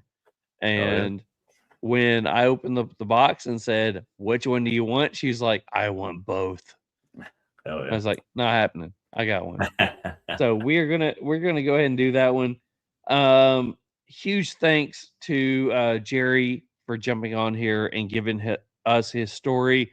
Sin, thank you so much, girl, for bringing him to our attention. And I will say, we don't always shout out other podcasts.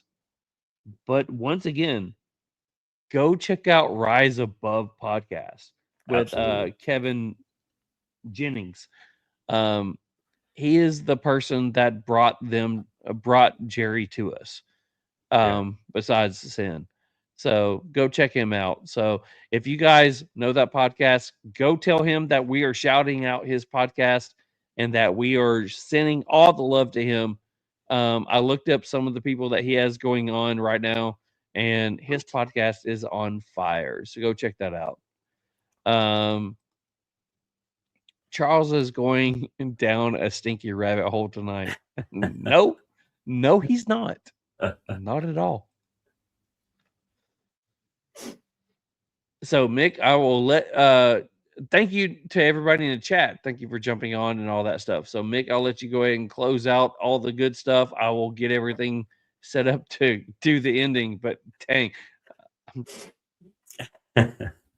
Yeah, it's hard to follow that up, but amazing show.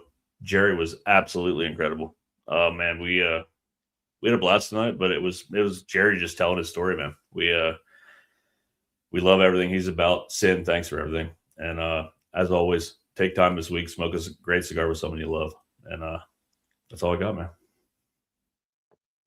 Bro. Much love. Thanks for jumping on tonight. Absolutely. Love you. Love you, brother. Guys, we'll see you next week. Peace out. The smoke is thick, the air is tight, cigars are lit, oh what a sight. Pour the whiskey, tequila too, this one's for Mick and Charles and you. Thank you for tuning in. The Real Smoke Podcast makes us all grin. You light us up, you keep us strong. Cheers to you, we raise the song.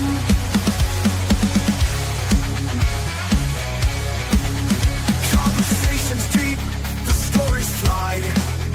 Ashes fall, with spirits high.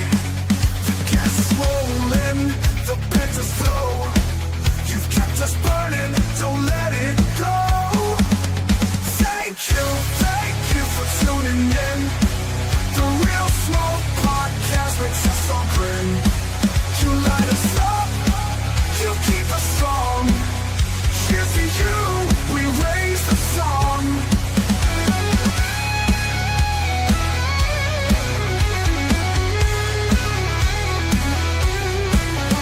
From the puff of a flame to the end of the night, you're part of the glow, you're part of the light. Mick and Charles with a laugh and